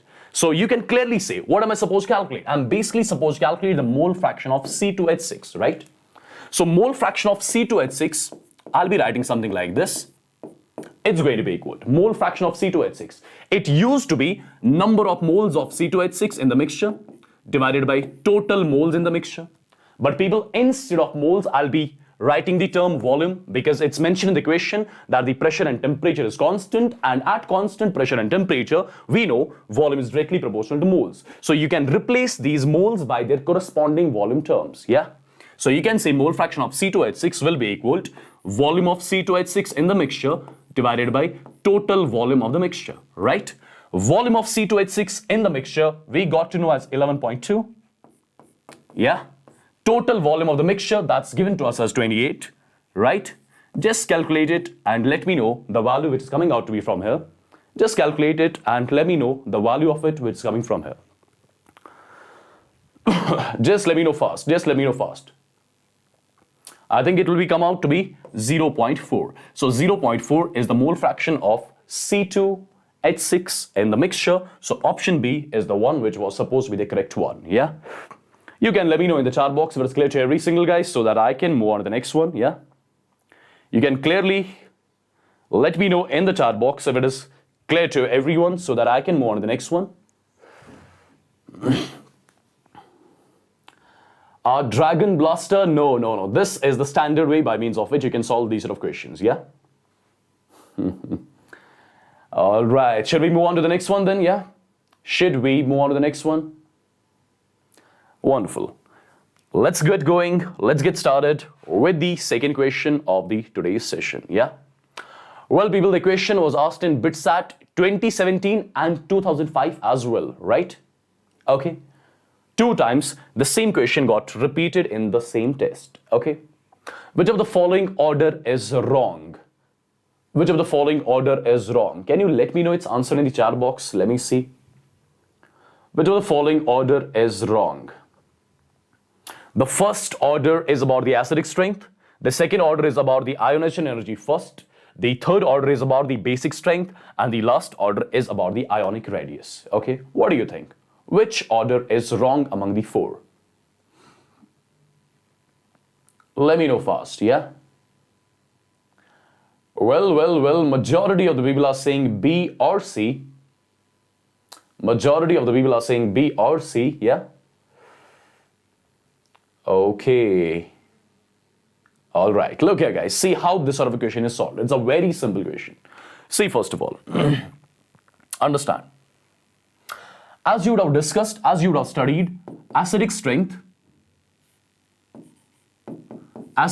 is inversely proportional to basic strength, right? More the acidic strength means less is the basic strength, or less the basic strength, more the acidic strength, both are inversely proportional to each other. Just have a look on the first option, right? See, this is the order of acidic strength that is given to me, right? See guys, on nitrogen you have got a lone pair, on this phosphorus you have got a lone pair, on this arsenic you have got a lone pair, right?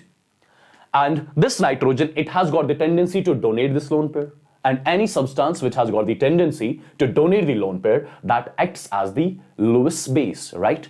So all these are basic basically, right? This NH3, it acts as a base, this PH3, it acts as a base, this ASH3, it acts as a base, right? Now people, the size of nitrogen is least among phosphorus and AS, right? Among this nitrogen, phosphorus and arsenic, which one has got the least size? Nitrogen has got the least size. If I'll ask you, where is the electron density more? Will the electron density be more on nitrogen, phosphorus or arsenic? The electron density will be more on nitrogen, right? If the electron density is more on the nitrogen, that means nitrogen has got more tendency to donate its electron pair, right? So nitrogen is maximum basic among the all. If this NH3 is maximum basic among the all, so it should be least acidic among the all. As simple as that. So first order is absolutely correct. Yeah? First order is absolutely correct, right? Yes? Right? See, NH3, it is the strongest base among the all. If it is the strongest base, then it should be the weakest acid among the all. As simple as that, yeah? Now look at the second option. The second option is about the ionization energies. We have got lithium, beryllium, boron, carbon, right? See, lithium, beryllium, boron, carbon, all these elements, they belong to the same period. And we know as we move from left to right in the same period, what happens to ionization energy? Ionization energy, normally, it increases on moving from left to right in the same period. We know it, right? So what is the expected order? Expected order is the same, right? Carbon should have maximum ionization energy, followed by beryllium, followed by boron, followed by beryllium, followed by lithium. This should be the expected order. But people, at the same time, you should have a look on their outermost configuration as well. Yeah? See, the expected order is lithium, right? Then comes your beryllium, then comes your boron, then comes your carbon. This is the expected order. This should be the order of ionization energies, right? Now, people, if you look at this beryllium and boron, what is the outermost configuration of beryllium? It is 2s2. What is the outermost configuration of boron? It's 2p1. Yeah? Yes. Now, people, 2s2 configuration. This orbital, it has got already completely filled configuration. Yeah? And it has got just one electron in its p. Right? And people, we know the electron which is to be taken out from the stable configuration that needs more energy. So if I ask you which is the stable outermost configuration, 2s2 or 2p1? Absolutely 2s2 is the stable outermost configuration, right? Because this orbital is completely filled. So more energy is needed to take the electron out from the outermost orbital of this beryllium. That's why beryllium has got more ionization energy than that of boron. So the actual order of the ionization energies is lithium, then comes your boron, then comes your beryllium, right? Then comes your carbon. This is the actual order. Correct? So what is the order that's given to me? It was lithium, beryllium, boron, carbon. So this is the wrong among all, right? I'm not supposed to check the rest of the ones, right? Okay, because in BITSAT you get only one single answer type questions, right? Just let me know in the chat box if it is clear to everyone so that I can move on to the next one. So your option B is going to be the one which you were supposed to check, yeah? Right? Perfect, guys, perfect. Wonderful. So let's move on to one more question then, yeah? Let's move on to one more question. Okay, the question was asked in BITSAT 2017, right? Okay. The number of radial nodes of 3s and 2p orbitals are respectively. Give it a try. Let me know its answer in the chat box. The number of radial nodes of 3s and 2p orbitals are respectively. What do you think? A very simple question, yeah? A very simple question. Let me know its answer in the chat box fast, yeah?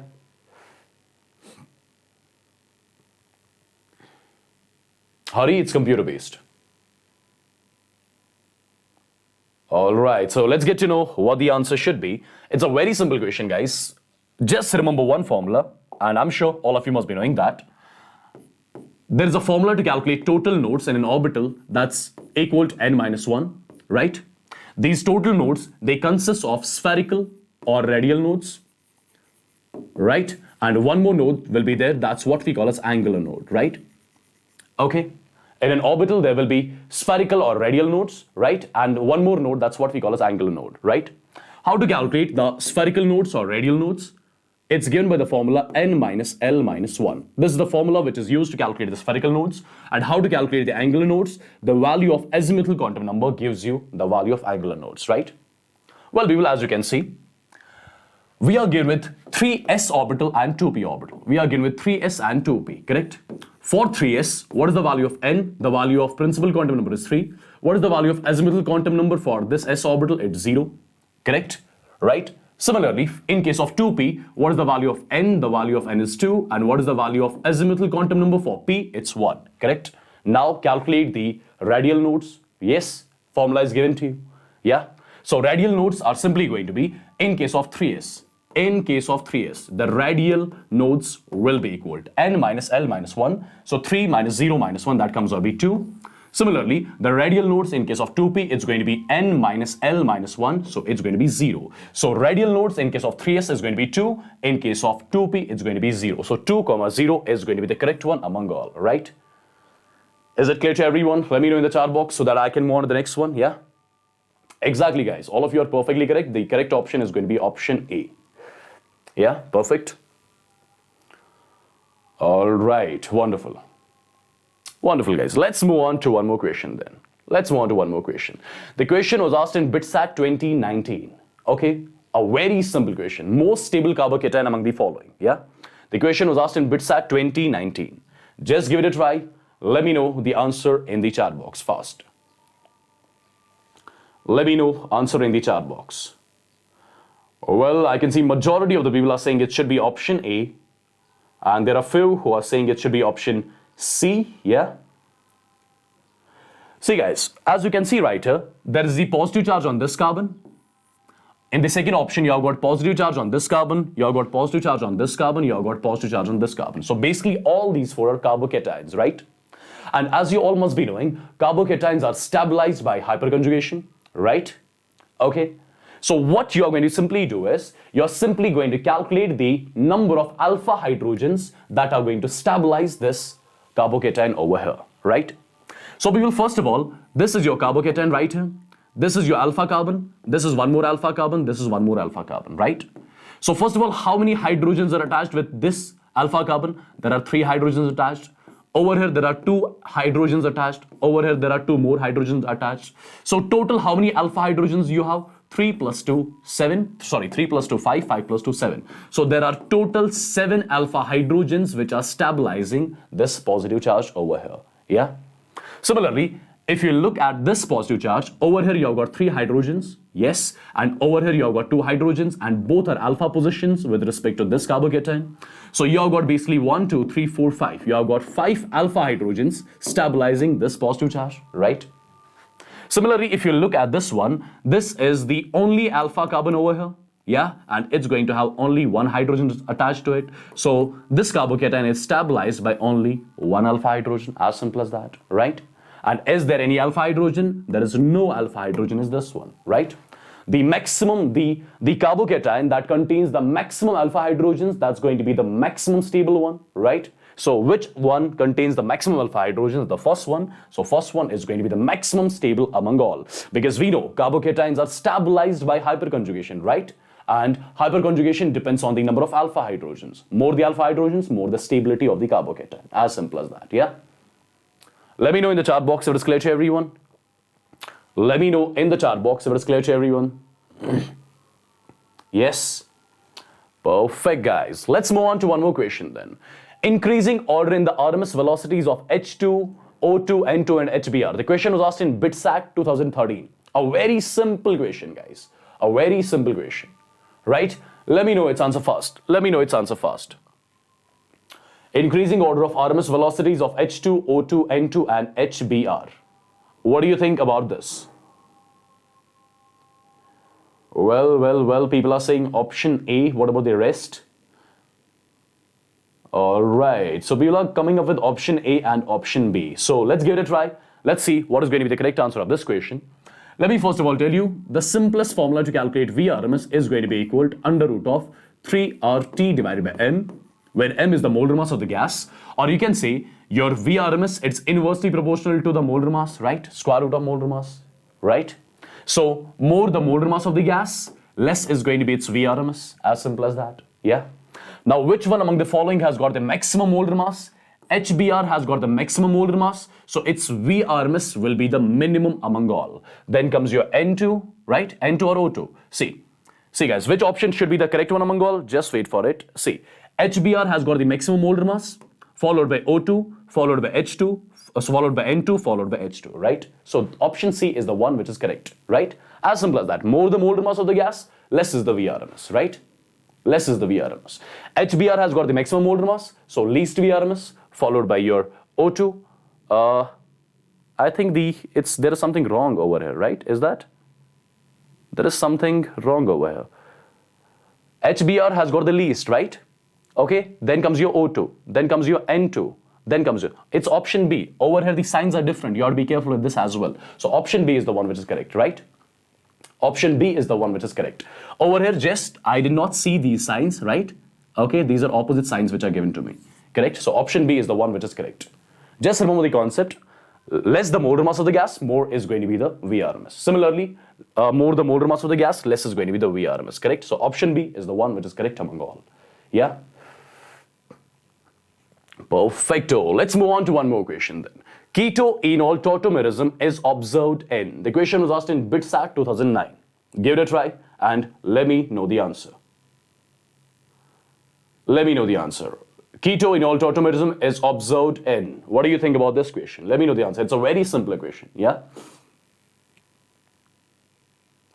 Keto-enol tautomerism is observed in. What do you think about this? Well, I can see majority of the people are saying option B. Option B, option B, okay.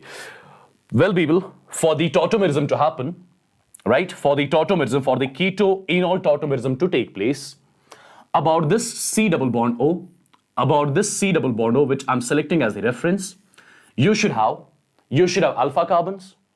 First thing, about this C double bond O position, you should have alpha carbons, right? And this alpha carbon should be sp3 hybridized, right? And this alpha carbon should have alpha hydrogen attached to it as well, yeah?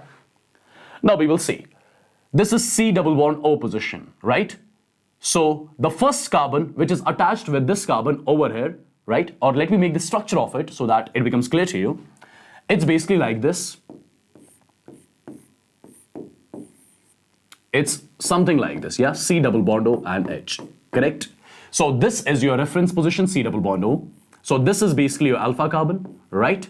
But this alpha carbon, is it sp2 or sp3? This is sp2 hybridized, right? So this cannot show the tautomerism over here, because what is the condition for the tautomerism to happen? The alpha carbon, it should be sp3 hybridized, yeah? And at the same time, it should have the alpha hydrogen. Since it's sp2, so the first one is not going to show any sort of tautomerism, right? What about the second one? See guys, your second one looks like this actually. This is your carbon, and with this carbon you have got a double bond attached on the top, and you have got CH3 on this side, correct? So if this is the reference, if this C double bond O is the reference, so this is the alpha carbon, this is the alpha carbon, this one is sp2 hybridized, so I've got nothing to do with this one, but this one is sp3 hybridized, and at the same time it has got 3 alpha hydrogens as well, so it undergoes what? It undergoes keto-enol tautomerism, correct? So what you simply are going to do, just shift this double bond over here, right? Just shift this double bond over here, take this H positive and attach this H positive with this oxygen, correct? So what is going to be its tautomer? What is going to be its tautomer? It's simply going to be like this. Let me make it over here. It's going to be this. This is C. With this C, you have got OH, and this is CH2. These two are basically tautomers of each other, and both the ones are going to be in equilibrium, right? As simple as that, correct? So this was the keto group. Now this is the enol group, correct? So second one is going to show the tautomerism. What about the third one? Third one is again not going to show any sort of tautomerism, because you have got sp2 alpha carbons attached on both the sides, and these alpha carbons, for the tautomerism to happen, these alpha carbons should be sp3, so this cannot be the answer, right? So option B is the one in which keto-enol tautomerism will be present, correct? I'm sure it's clear to everyone, yeah? Let's move on to one more. Well, people, the question was asked in BITSAT 2019. Well, the dissociation constant of HX, that means HX is a weak acid first of all. The dissociation constant of HX is 10 raised power minus 5. Then find the concentration of H3O positive when equal volumes of 0.25 molar HX and 0.05 molar NaOH are mixed, yeah? Right? It's a very, very simple question. Just have a look how this question is to be solved. First of all, right here as per the question, I have taken a weak acid HX, right? And I'm making this weak acid to react with NaOH. So what is going to happen? When acid reacts with a base, it leads to the formation of salt and water. So salt is going to be your NaX, and you'll be getting some water as well, right? This is something which all of you must be knowing, correct? Now people, at time t is equal to 0, when the reaction has not started, what is the concentration of HX that's given to me? The concentration of HX that's given to me is 0.25. What is the concentration of NaOH which is given to me? 0.05 molar. This is going to be 0. This is going to be 0 because the reaction has not started yet. I'm saying time t is equal to 0 when the reaction has not started, correct? Now, if I ask you which one is the limiting reagent among the two, first of all, is the reaction balanced? Yes, the reaction automatically is balanced, first of all, yeah? Now people, I need to identify the limiting reagent among the two, and how to identify it? Just divide these concentrations by their respective stoichiometry coefficients, right? 0.05 divided by 1, 0.25 divided by 1. NaOH gets the least value, so NaOH is the limiting reagent. if NaOH is the limiting reagent, I'll say after some time there'll be zero concentration of NaOH left in the container. Yeah. Now, if NaOH is the limiting reagent, your entire product will be decided by the limiting reagent, right? Well, you can see 1 mole of NaOH gives 1 mole of NaX, so 0.05 moles will give 0.05. Even this will be 0.05. Just use the concept of limiting reagent, which you would have discussed, I'm sure. Yeah. Now, people, what about this excess reagent? This is first of all your excess reagent. So there will be some moles of HX left in the container. And how to check that? Again, check it out. 1 mole of NaOH reacts with 1 mole of HX. So 0.05 moles will react with 0.05 moles. Initially, I had something 0.25. Now, out of 0.25, 0.05 are reacting. So how many moles of HX will be still left in the container? So there'll be 0.20 moles of HX left in the container. Or you can say the concentration of HX left in the container is 0.2 molar. The concentration of NaX formed in the container is 0.05, and the concentration of water in the container is 0.05 molar. Yeah, right? Now, people, what do I need to check? I need to calculate what? I need to calculate, find the concentration of H3O positive, right? Find the concentration of H3O positive ions. First of all, this HX is the excess reagent. So in the container, what you'll find? You'll find this acid over here. You'll find this HX over here, right? Well, in the container, you still have got X. And what is the concentration of HX in the container after neutralization? It's 0.20. Right? It's 0.20 molar. I'll say this HX would have got converted into H positive aqueous plus X negative aqueous, right? So at time t is equal to 0, I'll say the concentration of H positive should be 0. This should be 0, correct? Right? Now, people, if I simply write something as dissociation constant of this weak acid, expression for it, it's simply going to be concentration of H positive multiplied by concentration of X negative divided by concentration of HX, correct? Yeah, this is the expression I can write. Right? Now, people, have a look. Ka for the weak acid, it's given to me as 10 raised per minus 5. So this value, this Ka is given to me as 10 raised per minus 5. Let me write it somewhere here. I'm sure till now it's clear to you. See, guys, Ka value, it's given to me as 10 raised per minus 5. This should be equal. H positive concentration, or you can write it as H3O positive concentration. This is something which you are supposed to calculate. And X negative concentration. X negative concentration. X negative concentration will be the concentration of NaX, right? The salt which got formed in the neutralization reaction. What was the concentration of that salt? The concentration of that salt, if you remember, that was 0.05 molar. Yeah, that means the concentration of X negative is going to be same, 0.05 molar only, right? So this is 0.05 molar divided by concentration of HX. Concentration of HX as per the equation, right? What is the concentration of HX left in the container? It's simply 0.2, correct? So this is 1 times, this is 4 times. So you get the concentration of H3O positive as per the equation as 4 into 10 raised per minus 5 molar. This is something which I was supposed to calculate, right? The concentration of H3O positive in the container is going to be 4 into 10 raised per minus 5 molar. You can let me know in the chat box if it is clear to everyone, right? Just let me know in the chat box if it is clear to every single guy so that we can move on to the next one, yeah? Let me know. Let me know in the chat box first. The question was asked in your BITSAT 2019. But people, you have to be really fast in doing the calculation and all, yeah? Wonderful. I'm moving on to one more question then. If it's clear to everyone, let's move on to one more. A simple question. The same question was asked in 2018 as well as 2007, right? Yes. Give it a try. Let me know its answer fast, right? So you are given with a ring, and in this ring you have got this OH group attached and you have got 2 methyl groups attached as well, yeah? Now, how you are going to number this chain? How you are going to give numbering to this chain? Well, you'll be giving priority to this OH first of all. So I'll be starting my numbering from here, 1. Now, if I move from here, 2, 3, 4, 5. This carbon gets the number 5. If I move from the water, 1, 2, 3. This should be 4, this should be 5, this should be 6. So this is the actual numbering which is to be done, correct? So what should be the name of this compound? It is simply going to be 3,3 dimethyl, right? 3,3 dimethyl, right? It's going to be cyclohexane 1-ol, right? Cyclohexane 1-ol, or you can say 1-cyclohexanol, right? Anything is fine. Anything is fine, right? So clearly you can say option A is going to be the one which is going to be correct among all. A very simple question which was asked twice, one in 2018 and in 2007 as well. Just let me know in the chat box if it is clear to everyone so that I can move on to the next one, right? Simple, guys. You were just supposed to give the priority to this OH, then the next priority should be given to this carbon, right? As simple as that. All these questions you do in class 11th, I'm sure, yeah? Perfecto. Let's move on to one more question then, yeah? Okay, the equivalent weight of H2O2 in the following reaction. Equivalent weight of H2O2 in the following reaction. The question was asked in BITSAT 2007. All right. Okay, give it a try. It's a very simple question and I'm going to give you a trick of solving this question as well, yeah?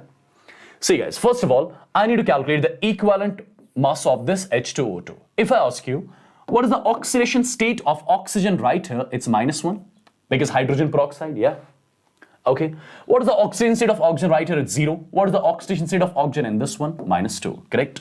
So oxygen is changing its oxidation state from -1 to -2 and at the same time oxygen is changing its oxidation state from -1 to 0, then from -1 to -2, correct? Yes? People have a look. The oxidation state of oxygen is changing from -1 to 0. Increase in the oxidation state is what we call as oxidation, and -1 to -2, decrease in the oxidation state is what we call as reduction. Can I say this H2O2 over here, it undergoes oxidation as well as reduction simultaneously? So I can clearly say this H2O2, it undergoes disproportionation, right? It undergoes disproportionation. So remember, whenever you need to calculate the equivalent mass of the substance which undergoes disproportionation, you use the formula equivalent mass is the molar mass of the substance divided by n factor of the substance. Now it is the time to calculate n factor of the substance which is undergoing disproportionation. That means I need to calculate the n factor of H2O2. How do I calculate n factor of H2O2? N factor of H2O2 is calculated as, there is a simple formula for it. It's going to be N1, N2 divided by N1 plus N2, right? Now the point is, what is N1 and what is N2? See guys, the oxidation state of oxygen is changing from -1 to 0 in the first case. If I ask you what is the change in the oxidation state, it's going to be final oxygen state minus initial oxygen state. The value will come out to be 1. So 1 is the change in the oxidation state for one atom of oxygen, but over here I've got 2. So 1 multiplied by 2 comes out to be 2. So N1 value is equal to 2. N1 value is equal to 2. Similarly, -1 to -2, what is the change in the oxidation state? Again, the change in the oxidation state is 1, but that is again the change in the oxidation state for one atom of oxygen, but over here I've got 2. So N2 value will again come out to be 2, right? So N1 is 2, N1 is 2, N2 is 2, right? So 2 multiplied by 2 is 4, 2 plus 2 is 4, 4 by 4 is 1. So N factor of H2O2 in this reaction is 1. If N factor of H2O2 in the reaction is 1, so equivalent mass is simply going to be equal to molar mass divided by N factor, right? Molar mass divided by N factor, as simple as that, correct? Yeah? Right? Let me know in the chat box if it is clear to you. Let me know in the chat box if it is clear to you, yeah?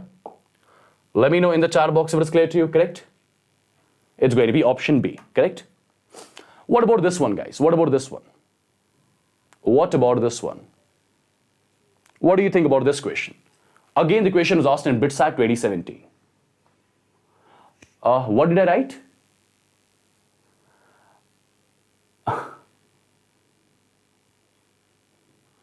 Okay, what do you think about this question? Again, it's a very simple question, yeah? In which of the following structures, which two forms are staggered conformations of ethane? What do you think about this one? What do you think about this one? Yes, Ryan, BITSAT is easier than that of JEE, absolutely, right? But you have to be really fast in doing the calculations because you have to score really high in BITSAT. If you solve 70% of the paper also, but that's of no use. You have to be really fast in BITSAT examination. What do you think about this? In the following structures, which two forms are staggered conformations of ethane? Staggered means the dihedral angle should be 0, right? Okay, just have a look on this one. The staggered means the dihedral angle should be 60 degree, right? See guys, all of you must have studied in your isomerism, whenever the dihedral angle value, it comes out to be 60 degree, we call that form as the staggered form. Yeah, and when the dihedral angle comes out to be 0 degree, we call that form as eclipsed form, right? And staggered is in general more stable than that of eclipsed form, right? Okay, now you need to check which one is staggered, which one is eclipsed. Okay, so people, if you look at the first option, this is the first carbon, this is the second carbon, right? Okay, as simple as that. Well, if I want to check the angle, if I want to check the angle between, for example, this hydrogen and this hydrogen, what is the angle? Angle is 60, right? Similarly, take this hydrogen and take this hydrogen, the angle is again 60, right? Okay, so the dihedral angle right here is equal to 60. If the dihedral angle is 60 degree, you can clearly say this is staggered form. Similarly, what is the dihedral angle over here? Dihedral angle is 60 degree, so again this is the staggered form. Correct? What about this one? See guys, this hydrogen, it is basically behind this hydrogen, right? So dihedral angle right here is 0 degree. Correct? What about this one? See, this hydrogen on the top, this hydrogen again on the top, this on the side, this is again what? This is again the eclipsed form, right? The dihedral angle is 0 over here at the same time. Theta is equal to 0, correct? Theta is equal to 0, correct? As simple as that. Yeah? So theta is equal to 0, theta is equal to 0. These two are eclipsed forms, and theta is equal to 60, theta is equal to 60. So these two are staggered forms, yeah? Right? As simple as that. So the correct option is going to be, in the following structures, which two forms are staggered conformations of ethane? So 1 and 2 are basically the staggered forms of ethane. So option C is going to be the one which is correct among all, yeah? Right? Perfecto. Let's move on to one more question then. Which of the following is the correct and increasing order of lone pairs of electrons on the central atom? Okay, the question was asked in BITSAT 2018. The question was asked in BITSAT 2018. You can clearly give answer to this question as well. Yeah? See guys, what we are supposed to calculate is which of the following is the correct and increasing order of lone pairs of electrons on the central atom, right? See guys, as you all must be knowing, iodine, it has got 7 valence electrons, and in the first case, it has used all its 7 valence electrons to form 7 sigma bonds with fluorine. So there is no lone pair on this iodine right here. Similarly, there'll be 1 lone pair right here. Yeah, there'll be 2 lone pairs right here. Yeah, there'll be 3 lone pairs right here. I guess the first one is the correct order of the increasing order of the lone pairs on the central atom. Yeah. So first one is going to be the correct one among all. Just let me know in the chat box if it is clear to everyone or not. Let me know in the chat box if it is clear to everyone or not.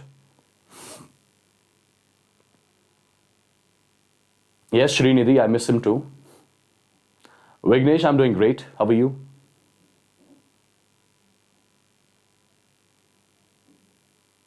Let me know fast.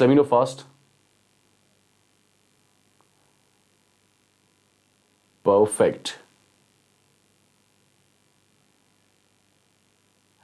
Well, Red Devil, Gauch is the type of staggered form.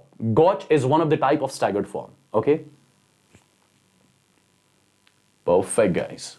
Let's move on to one more then. The question was asked in BITSAT 2013, right? A very simple question that was asked, right? How many grams of concentrated nitric acid solution should be used to prepare 250 ml of 2 molar HNO3, right? The concentrated acid is 70% HNO3, right? So this is basically the weight by weight percent of solute that's given to me, right? This is the weight by weight percent of solute that's given to me, correct?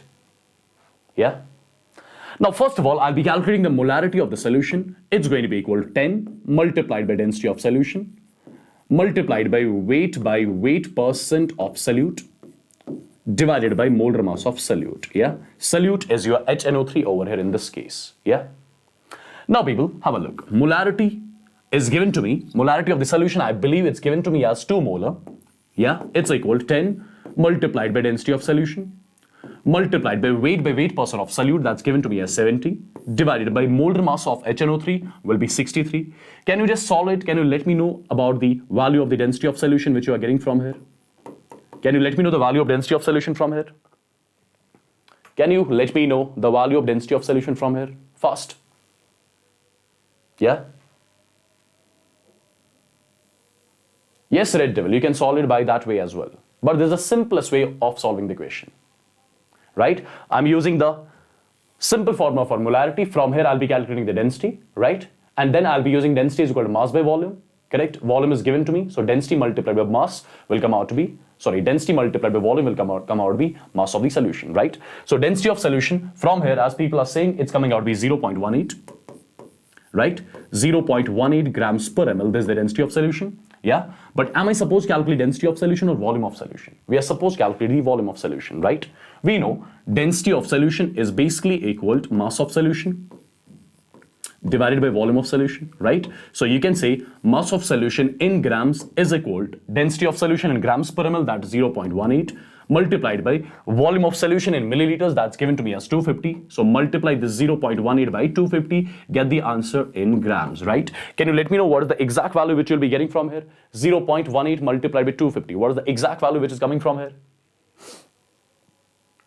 What is the exact value which is coming from here? 0.18 multiplied by 250, right? Well, Priyanka says the answer is coming as 45. Is that? So 45 grams should be the answer of the question then, yeah? A very simple question, correct? Wonderful, guys, great. Let's move on to one more then. This is something which you can clearly solve, right? This is something which you can clearly solve. The question is simple and was asked in BITSAT 2018, right? The question says for the vaporization of water at 1 atm pressure. Vaporization of water, that means H2O liquid getting converted into H2O gas. Vaporization of water at 1 atm pressure. Delta H value is given to me, delta S value is given to me. The temperature when the delta G for the transformation will be 0. First of all, this is a vaporization process. I need to calculate at what temperature delta G for this process will be 0, right? So delta G will be 0 only if this will be in equilibrium, right? If this liquid and gas will be in equilibrium, right? So we are supposed to calculate the temperature at which these two will be in equilibrium. We are supposed to calculate the temperature at which the delta G will be equal to 0, right? Yes. So people, I can say something like this. For the delta G to be equal to 0, right? Delta G is basically equal to delta H minus T delta S. That means this value must be equal to 0. So I can clearly say delta H should be equal to T delta S, or you can say simply temperature should be equal to delta H divided by delta S, right? I guess delta H value is given to me, delta S value is given to me, yeah? Delta H is given to me as 40.63 kilojoules. So it's going to be 40.63 multiplied by 10 raised power 3 joules, right? Divided by delta S is also given to me. That's equal to 108.8. Just solve it. You'll be getting the value of temperature from here, right? And I think the value of temperature you'll be getting from here as 373 Kelvin only, yeah? Right? So 373 Kelvin is going to be the correct answer of this question. So at 373 Kelvin, delta G for this process will come out to be 0. Correct? That's something which I was supposed to calculate, right? Perfect. Let's move on to one more question then. Okay. The temperature of, the question was asked in BITSAT 2007, correct? Right? Temperature of 5 moles of a gas is decreased by 2 Kelvin at constant pressure. Indicate the correct statement. Can you let me know the answer of this question? Can you let me know the answer of this question? It's a very simple one. I'm sure you can solve it clearly. Maybe BITSAT exam is comparatively simpler than that of mains examination, right? But you have to be really fast in BITSAT examination, right? Yes, Srinidhi, I teach for NEET as well. Okay, you can check the NEET Elite channel. There I take sessions for NEET as well. Anyways, let's try to solve this question. It's a very simple one. Have a look how this question is to be solved. Temperature of 5 moles of a gas is decreased by 2 Kelvin. So basically I've got 5 moles of gas, right? Correct? Let's say 5 moles of gas has got the pressure of P. Let's say its volume is V1 is equal to number of moles are N multiplied by R multiplied by T, right? Right? I mean 5 RT. I've got 5 moles of gas, right? Which has got the pressure of P, which has got the volume V1, whose moles are 5, R, and T is the temperature of the gas right now. Yeah? Now I'm decreasing the temperature of the same gas by 2 Kelvin, right? If I'll be decreasing the temperature of same gas by 2 Kelvin, let the pressure is P, let the volume is V2 now, number of moles are going to be same, R, temperature now it's going to be T minus 2, correct? right? This is first of all the ideal gas equation when the gas was kept at temperature T. I'll call this as equation number 1. This is the same ideal gas equation for the same gas when the temperature of the gas is decreased by 2 Kelvin, right? Let's call this as option 2. Okay, if I subtract first from second, right? If I subtract first from second, what I'll be getting? I'll be taking P as common. It should be V2 minus V1, right? 5R I'm going to take as common. It's going to be T minus 2 minus T, right? This T and T got cancelled out. So it's going to be P delta V is equal to minus 10R, correct? Or you can say minus P delta V is equal to 10R, and minus P delta V is what we call as W. So W value came out to be 10R, correct? W value came out to be 10R. Since the value of W is coming out to be positive, and whenever the value of W comes out to be positive, work is always done on the system, right? Right? Work is done on the gas. So basically 10R, this much of work is done on the gas as per the equation, right? So work done on the gas is 10R. This is supposed to be the one which is correct among all. I'm sure it's clear to everyone, yeah? Right? Okay. Let's move on to one more question then, yeah? Let's move on to one more question. A very simple question. The question was asked in BITSAT 2020. I mean, last year question this is, okay? The ratio Kp divided by Kc. A very simple question this is. You are given with a chemical reaction first of all. So what I'll be doing first thing, I'll be calculating the value of delta Ng for the reaction, which is number of moles of gaseous products minus number of moles of gaseous reactants, right? So how many moles of gaseous products we have? We have got 1 mole of gaseous product minus. How many moles of gaseous reactants we have got? We have got 1 plus 1 by 2, that comes out to be 3 by 2. The value will simply come out to be minus 1 by 2. Minus 1 by 2 is the value of delta Ng, first of all, yeah? Now people, we know Kp is equal to Kc RT raised by delta Ng. This is the reaction which all of you must be familiar with, right? We are supposed to calculate the ratio of Kp and Kc. Kp divided by Kc is going to be equal to RT raised by delta Ng is minus 1 by 2, right? So it's going to be 1 divided by RT raised by 1 by 2, right? So the correct option is going to be Kp divided by Kc value is going to be 1 divided by RT raised by 1 by 2. A very, very simple and ordinary question this was, correct? Right?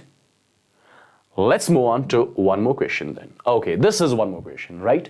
You can clearly answer this question. The question was asked in BITSAT 2013, right? Just give it a try and let me know its answer right now. The most stable Carbanion is, right?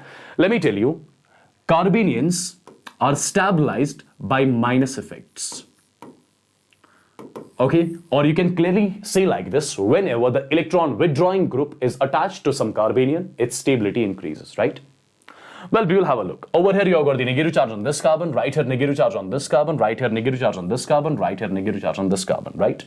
This OCH3, this oxygen has got 2 lone pairs and it can, one of the lone pair can participate in the resonance, so it's showing plus R effect, right? Or you can say plus M effect, correct? This NO2, it shows strong minus M effect, yeah? It shows strong minus M effect.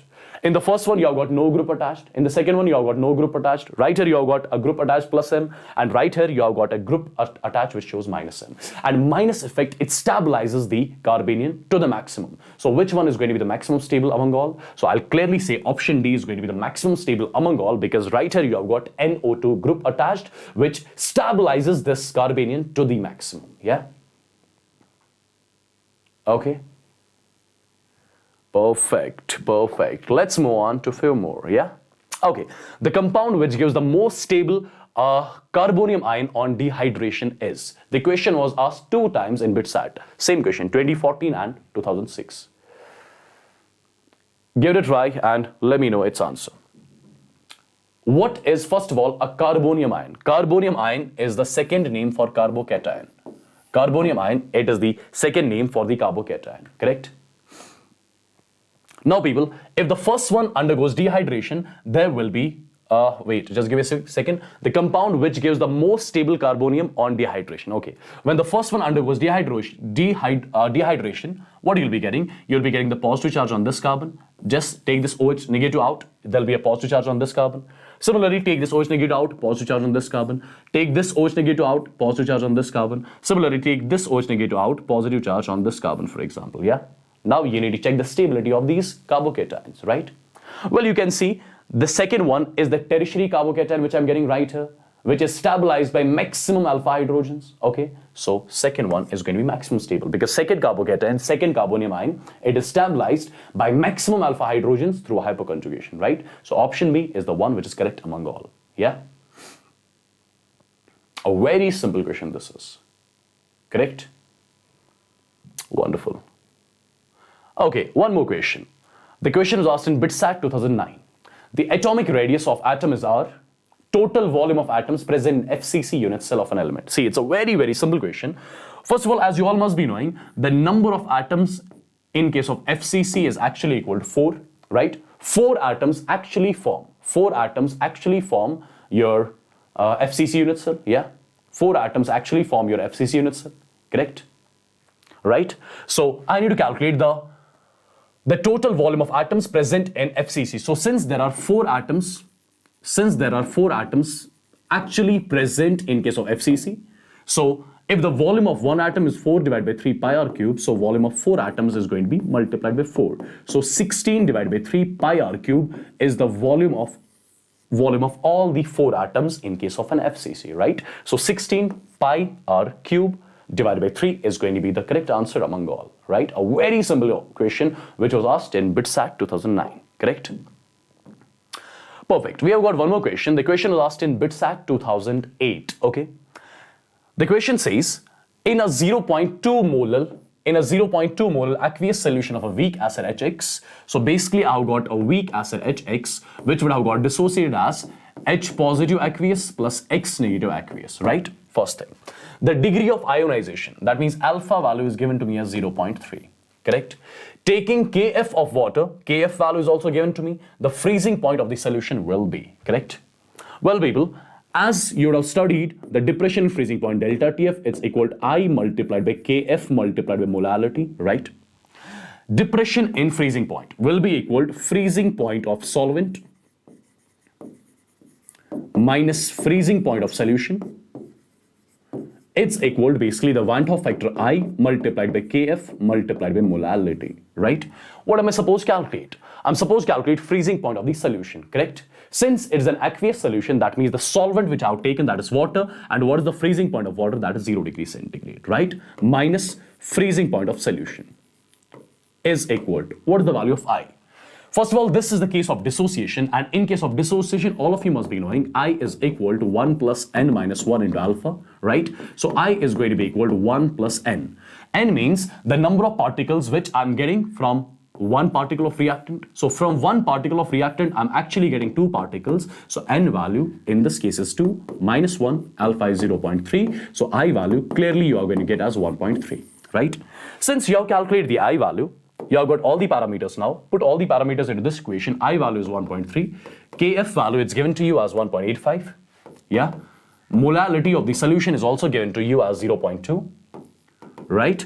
So take this minus sign on that side. So you get freezing point of solution as minus 1.3 multiplied by 1.85 multiplied by 0.3. Right? Just calculate this value. It is going to be your freezing point of the solution in degree centigrade, right? Well, I can see majority of the people are saying option D. Is that? So let's get to know the exact value. Exact value is option D, which is minus 0.480 degrees centigrade, right? Yeah, as simple as that. So people, let's move on to the last question of the today's session, right? Let's move on to the last question of the today's session. Let's see how this question is to be solved. First of all, have a look. We are given with a complete cell, right? We are given with a complete cell. We are supposed to calculate the cell potential, right? That means we are supposed to calculate the value of E cell.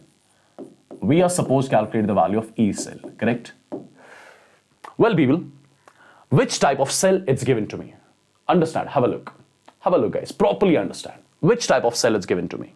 First of all, I'm using the same hydrogen electrodes on both the sides.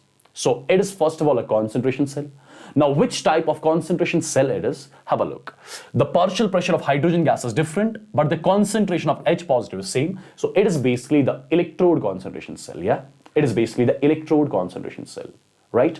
Let me represent it properly. If I need to represent it properly, I'll be representing as platinum solid, correct?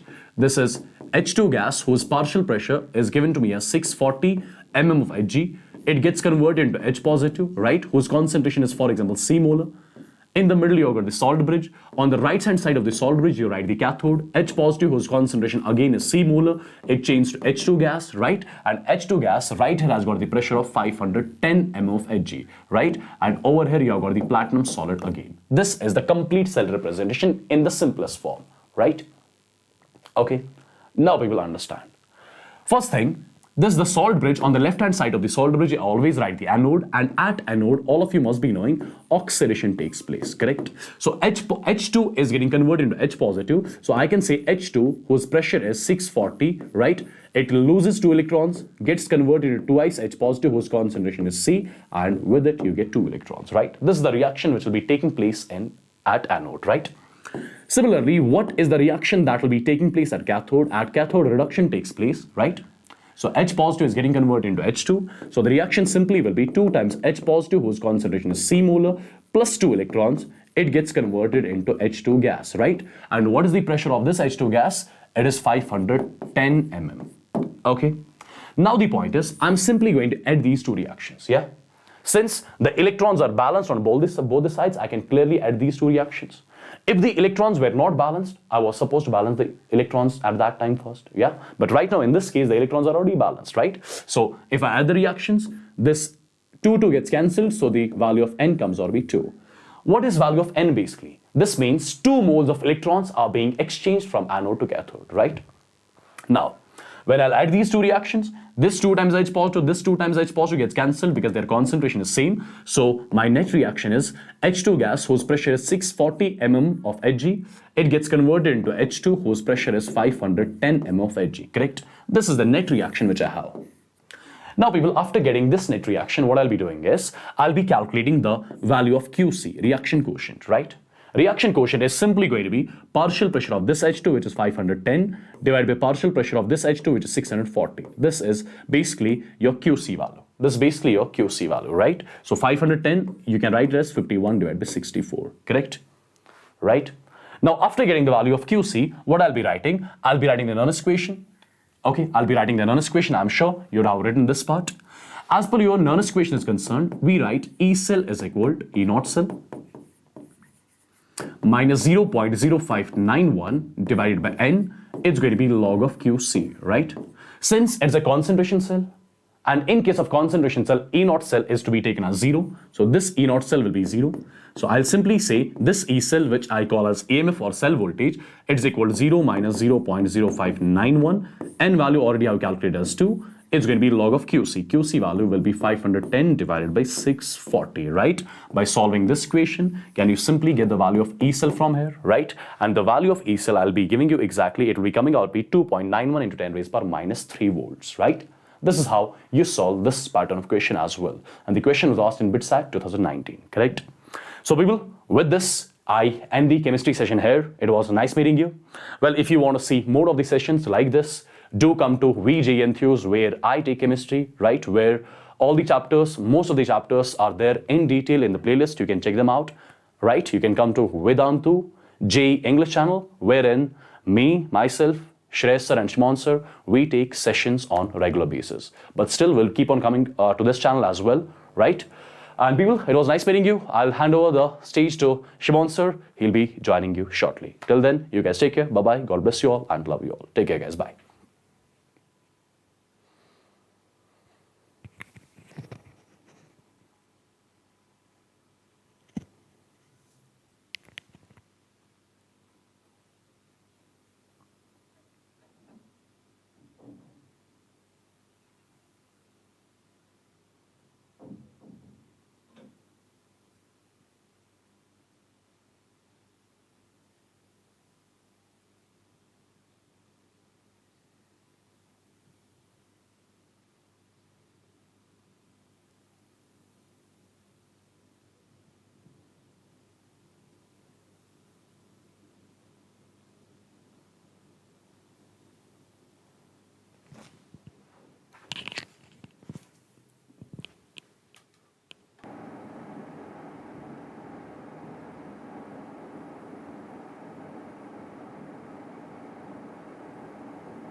Hello, all my lovely boys and girls. I hope everybody can hear me, everybody can see me well. If you're all excited, if you're all having fun, please let me know in the chat, guys. Give me a thumbs up, give me a yo, and we'll get started.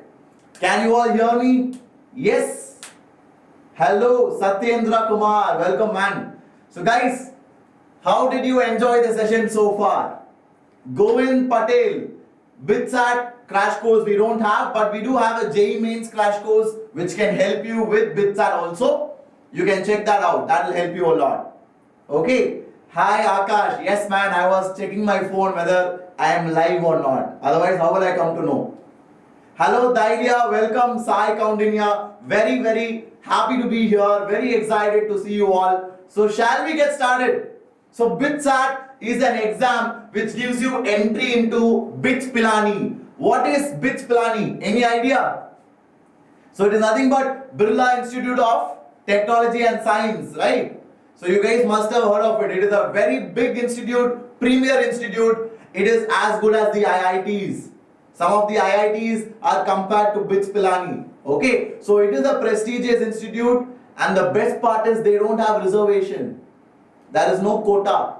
So if you get a good score, you get a good branch. So that is a very nice part about BITS Pilani, BITS Hyderabad, BITS Goa, BITS Dubai. So you guys can try it, and that is why we are helping you here. I hope you had fun with Shreyas Sir and Wassim Sir. Did you guys make notes? Did you guys learn some cool stuff? Let me know in the chat and we will get started with the maths part of it as well. We enthuse will continue the same way. We are working extra. Like I said, these are all extra classes we three teachers have decided to take so as to help all of you out here in this channel. Okay, very good Krish. Krish, I'm so happy you enjoyed it. Smith enjoyed it. Fantastic, guys. So let's get into maths. I hope you guys will enjoy the maths part as well. Okay, so let's begin, guys. What do we have first? So first of all, I am new to this channel. So some of you might be wondering who I am and what did I do. So I'll run through my quick introduction. Please wait for me for 1 or 2 minutes. So I'll explain my background. So guys, my name is Shimon Joseph. I teach mathematics at Vedantu. So I teach for the JEE mains 11th and 12th batches and for JEE advanced 11th and 12th batches. And I myself, like you guys, prepared for exams like KVPY and I cleared it. JEE mains, I was one of the state toppers in Tamil Nadu. So I am from Chennai basically. So I wrote my JEE mains from Tamil Nadu and I was state rank 5. After that, naturally I wrote the JEE advanced, I cleared it. I did my BTech from IIT Madras. So that is my background. In case you guys have any doubts, any questions to ask, or if you just want to be my friend, you can always follow me on Instagram. I am very active there and I do respond to every doubts of students. So message me and we'll get to know each other. Okay. So like I always say, guys, if you are new to Catalysis, then make sure you subscribe. Make sure you share this video to your friends and say that Catalysis is back in action. We have some great sessions going on for you. Okay. Very good. So with that, let's get started, people. Are you all ready? Are you guys ready? How energetic are you? If you are all energetic, if you are all excited, let me know in the chat. Let your friends know that we are going to get started with the maths portion of it. And like Wassim Sir had said, BITSAT is an easy exam. It is easier than JEE mains. So the level of questions is not very difficult. But what is very important? The important part is speed.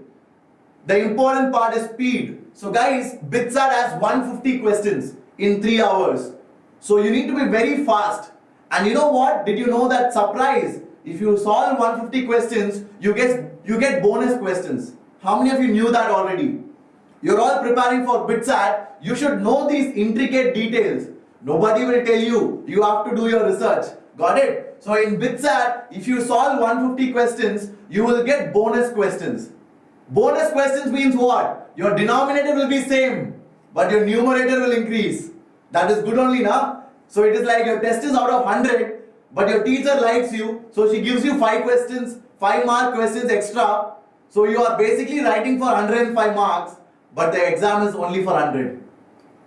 So that is how BITSAT is. So you get extra questions. So make sure you are increasing your speed. Only if you are fast, you can get these extra questions. And guys, like I told, BITSAT crash course separately we don't have in Vedantu, but we have JEE crash course which is going on. The batch started yesterday only. In case you like it, go check it out. Okay. Yes, Anurag, it is possible, man. It is possible. Some people have scored full also. Okay. So try it. It might be very interesting. If you get full marks, I'll be the happiest person. So guys, are you all ready? Shall we get started? One final try before the exam. Your exam is nearing, so we thought we'll help you out with this. So let's look at some questions which are interesting, which I felt you should know for your BITSAT exam. So here we go, boys and girls. The very first question from trigonometry and from functions. So I want everybody to try this out. I want you to tell me what is the period of this function. Very simple question, but there is a high chance that you will go wrong. Okay. So Priyanka, welcome. Aditi, fantastic Aditi. Your energy is awesome. Mohammad Murad, fantastic. Very good. Anurag, Soumya Singh. You guys are all aware of this bonus mark. Great. You guys have done your research. That is so nice of you. So what is the answer? Mitisha says option D. Is Mitisha correct? Is Mitisha correct? Everybody please let me know. Pranav, very good evening Pranav. Welcome man. Akash, I did naval architecture and ocean engineering in IIT Madras. That was my branch and my specialization was energy technology. So I did a lot of things on energy. Very good Samriddhi Sharma. Very good Anurag. Very good Clay Tsunami. So guys, do you think 3 pi by 2 is also a period? Do you think 3 pi by 2 is also a period? Absolutely yes. Absolutely yes. But whenever they ask you in JEE Mains or BITSAT, you should always choose the fundamental period.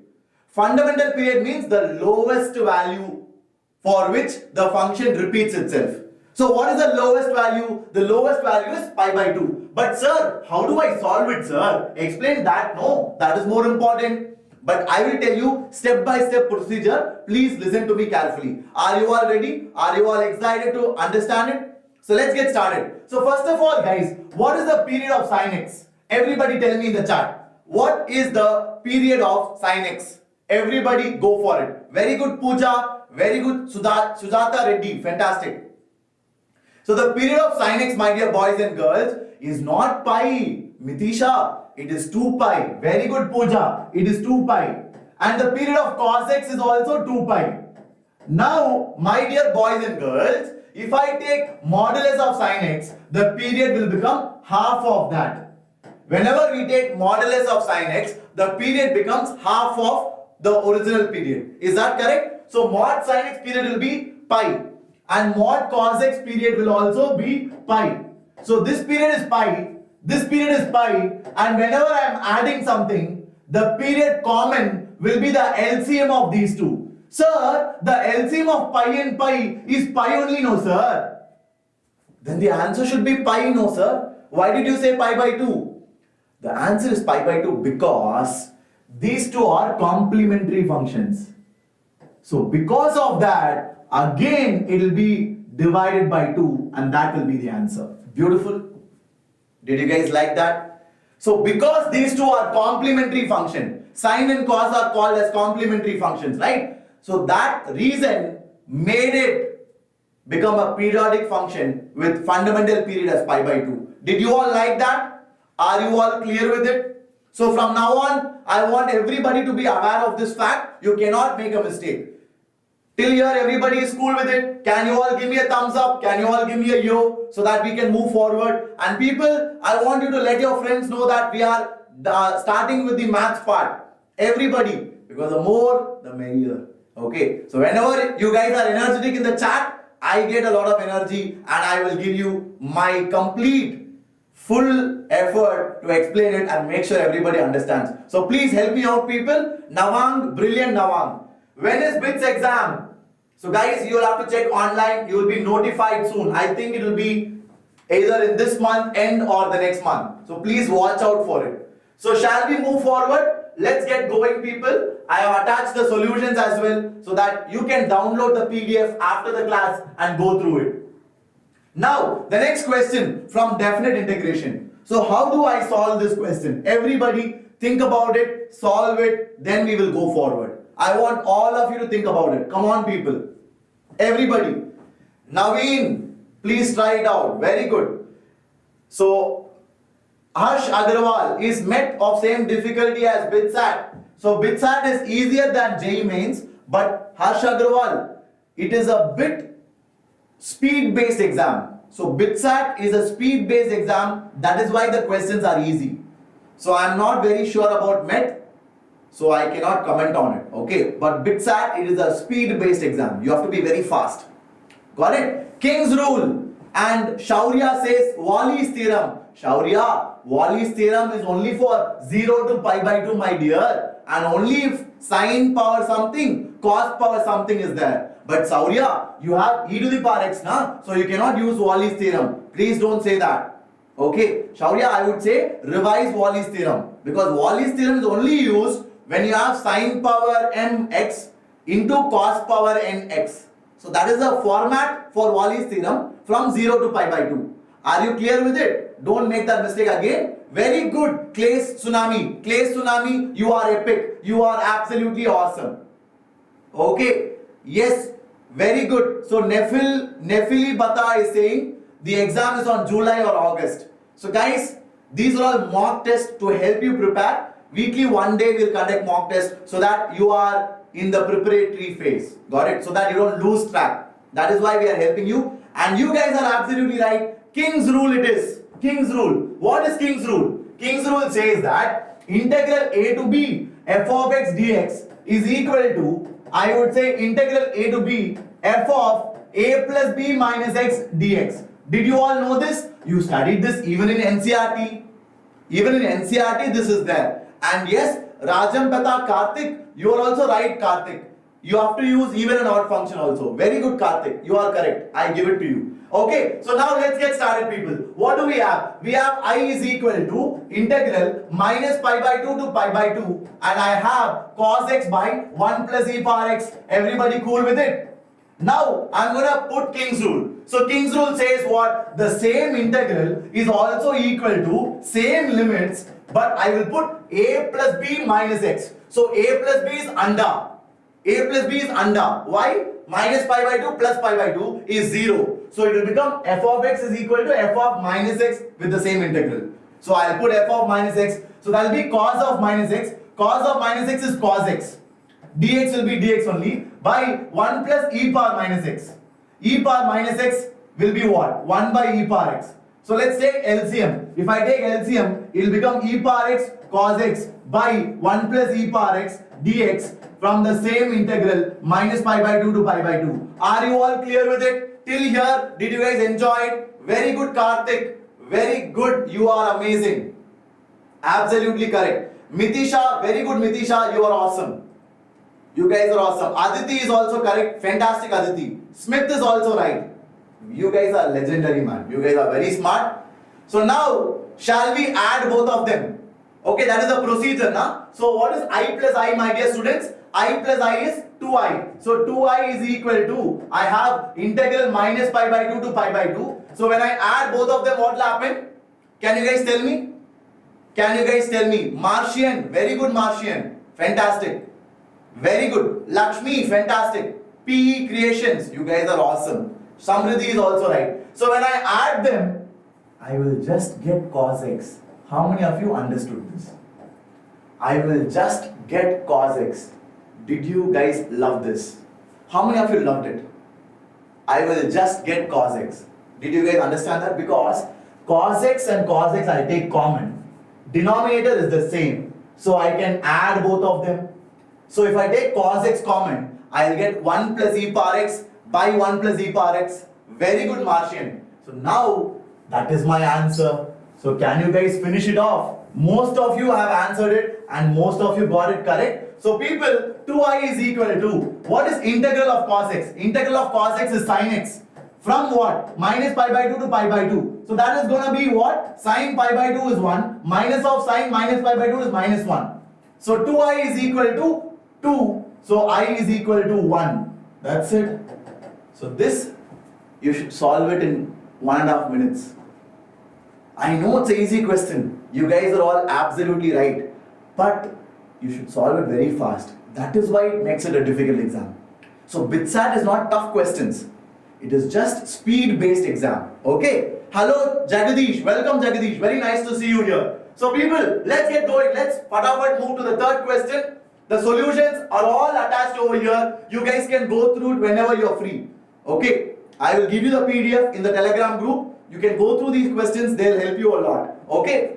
If it is something new, mark it in your formula notebook. Now this is from the chapter continuity. So everybody please do it. It is a easy question. I think you should be able to do it. Jai Shankar, that is Jagadish. I told you now the crash course is epic. See, this is what I want to hear, man. Thank you so much. It makes me so happy. You guys are awesome. Okay. Yes. The crash course is legendary. Talapati Giri. Unno saapilla, man. I have to eat it after the class. I didn't have my lunch. I'll have it after the class. Because Wassim Sir finished suddenly. I had to rush in. Okay. Very good, Karthik. Karthik, you can use L hospital Karthik, or you can do standard limits also. See, both are beautiful. See, L hospital is also fine. You are correct, Karthik. I'm not saying you're wrong. But there are beautiful methods, man. I'll show you how to do it. Okay. Hello, Sai Vivek. Welcome, man. Hello, Venkatesh. Hello, Jock Tanner. Jock Tanner, I am from IIT Madras, man. I am from Chennai, basically. I studied in IIT for 5 years. After that, I became a teacher at Vedantu. Okay. Yes, Sayan. I was taking the toppers batch last year. I was taking the Eklavya batch. But this year, I am taking Drishti C batch. Drishti C. Okay. So that is where I teach. I am so happy to meet you all. So wonderful. Thank you for the lovely response, guys. You are all so sweet and we are grateful for you. Okay. So let's try to solve it. So people, if a function has to be continuous at 0, do you all agree? If it is continuous at x equal to 0, that means f of 0 should be equal to limit at 0 for the function. How many of you understand this? This is the meaning of continuity. Did you get it? If you got it, you are all awesome. If you guys got it, you are all amazing. Amazing. Very good, Gauram. Fantastic people. Gauram, you are right, Gauram. Nawang, very good, Nawang. Fantastic. So now this is the concept. This is the concept behind the question. Now let's solve it. So I want f of 0. So I need to solve this portion. So I need to find out limit x tending to 0. I need to find out root of 4 minus x or 4 plus x minus 2 divided by x. Now what I'll do is I will rationalize it. Can I rationalize it? Can I rationalize it? Are you all okay with that? So if I rationalize the numerator, I will get 4 plus x minus 4 divided by x into root of 4 plus x plus 2. So that is limit x tending to 0. Now 4 and 4 will get cancelled, x and x will get cancelled. So my final answer is limit x tending to 0, 1 by root of 4 plus x plus 2. Now if I put x equal to 0, I will get 1 by root 4 plus 2. So that is 1 by 2 plus 2, which will be equal to 1 by 4. So that is why option B, all those who answered were absolutely right. Samara, Sai Vivek, very good. Absolutely. Very good, Smith. I am so happy you enjoyed it. Very good, very good. Yes, you can use L'Hopital, L hospital rule also, you can do it. Absolutely right, people. It is absolutely correct. You can do whichever, however you want.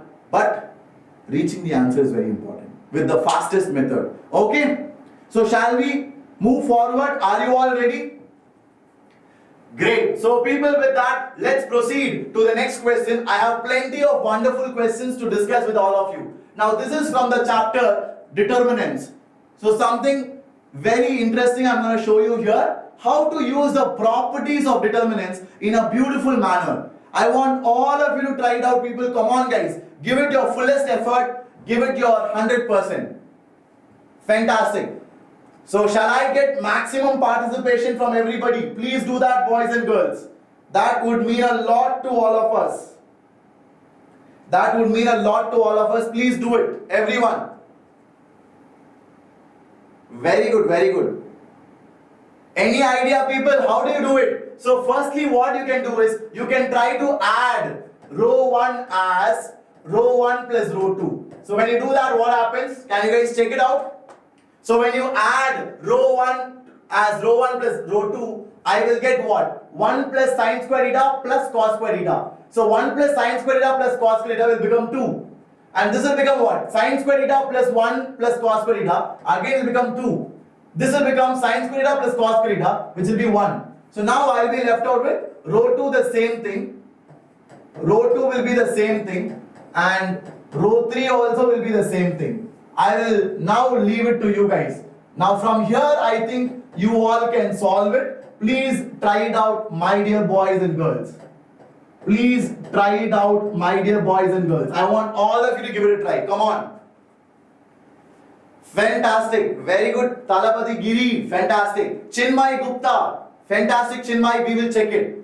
Are you sure, Chinmay?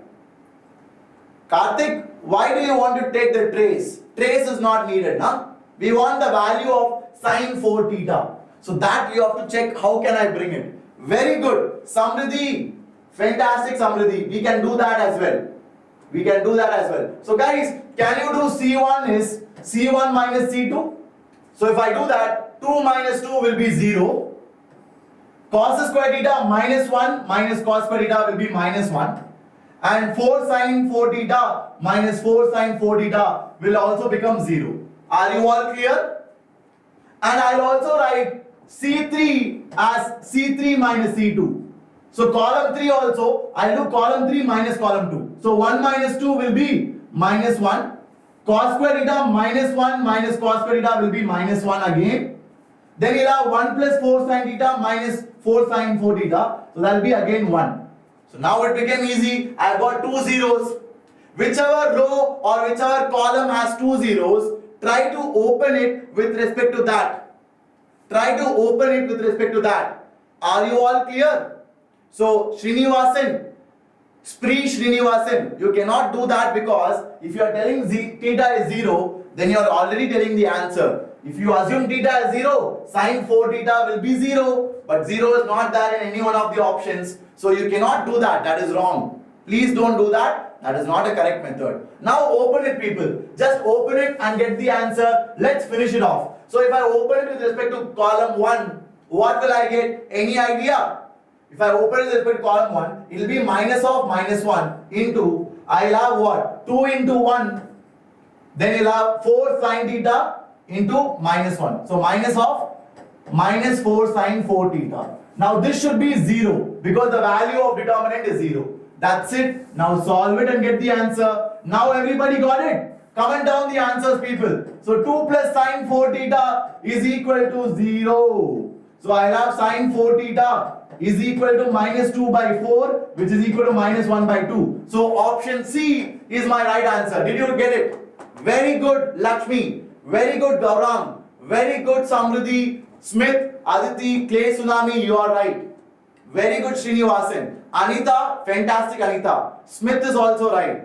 Fantastic. You guys are awesome. So with that, people, shall we move forward? Ramandeep Singh, very good, Ramandeep Singh. Mitisha is also right. Very good, Mitisha. I'm glad you guys are catching up. You guys are learning. See, when I solve it, it will be very easy because I'm giving you the solution. But guys, don't take it casually. You have to practice these questions. You have to keep practicing so that you can get better at it. No, Anita, guys, please don't substitute values for theta. This question is not like that. Karthik, no Karthik, trace is not used here because Karthik, trace means sum of the diagonal elements. So sum of the diagonal elements, why do you want that, Karthik? How will that give you the answer? Got it? So Anita, if you put theta is 45 na Anita, sine of 4 into 45 will be sine of 180. Sine of 180 is again 0. Where is 0 in the option? So don't do that, Anita. Substituting values over here is not correct. Please don't do that. You will lose marks. I am telling you because I am concerned for you. Are you all clear? So let's get going, people. Come on. Let's move on to the next question. I have attached the solutions so that later on as well you guys can practice. Okay, fantastic. So here we go. This is a fabulous question. Let me see. Let me see how many sweet people, how many lovely boys and girls are getting it correct. I want to see the number of right answers. I will give you some time. Everybody take some time, think about it, then we will discuss it. Okay, All of you please go for it, guys. I want maximum participation. Fantastic. So first of all, do you all remember the condition? For y square is equal to 4ax. Parabola. This is a parabola, na? This is a parabola. So whenever you have this parabola, if you have T1 and T2 to be ends of focal chord, if T1 and T2 are ends of focal chord, then T1, T2 is equal to -1. Are you all aware of this? Did you all know this property before? If T1 and T2 are the end points of focal chord, then T1, T2 is equal to -1. Very, very, very important property. If you did not know this, make a note of it.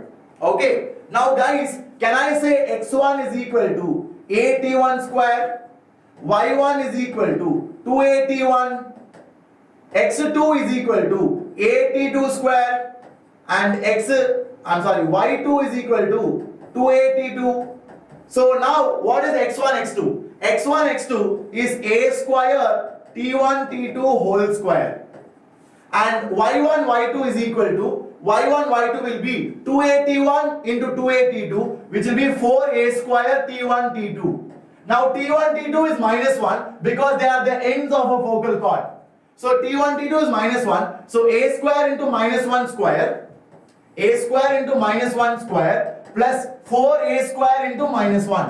So the answer is a square minus 4a square, which is equal to -3a square. Beautiful. Beautiful. That is how you solve it, my dear boys and girls. Gaurang, very good Gaurang. Ramandeep Singh is very good. Absolutely right. Karthik, Smith, you guys are right. Fantastic. You guys are awesome. Keep it up, keep it up, keep it up. If you guys have a doubt or if you guys have a query, please feel free to ask. If you did not know this property before, make a note of it because it is a high frequency question. It is a very high frequency question. Okay. Based on this property, you get many questions from JEE Mains, BITSAT, VIT and so on. Hari Narain, welcome Hari Narain, glad to see you here. Yes Gaurav, we'll move forward. Ramandeep, fantastic Ramandeep, you are awesome, great job. Okay, so with that, shall we move forward? Yes, very good, very good. So people, this is the solution. I have attached it so that you guys can go through it. So in the solution, I have derived it. I have derived y t1 t2 equal to -1. I told it to you as a property because you are supposed to know it by now. If you did not know it, I have given you the derivation as well. Go through it in the PDF. I will share it after the class. Okay, so here we go. Sequence and series. Something which everybody loves. But will you get it correct? Will you get it correct? Let me see. Let me see if you guys are able to solve it correctly and getting the answer. Everybody please try it out, my dear boys and girls. Fantastic Jagdish. I am so happy you enjoyed it. So people, I want all of you to try it out whenever you are given a series question.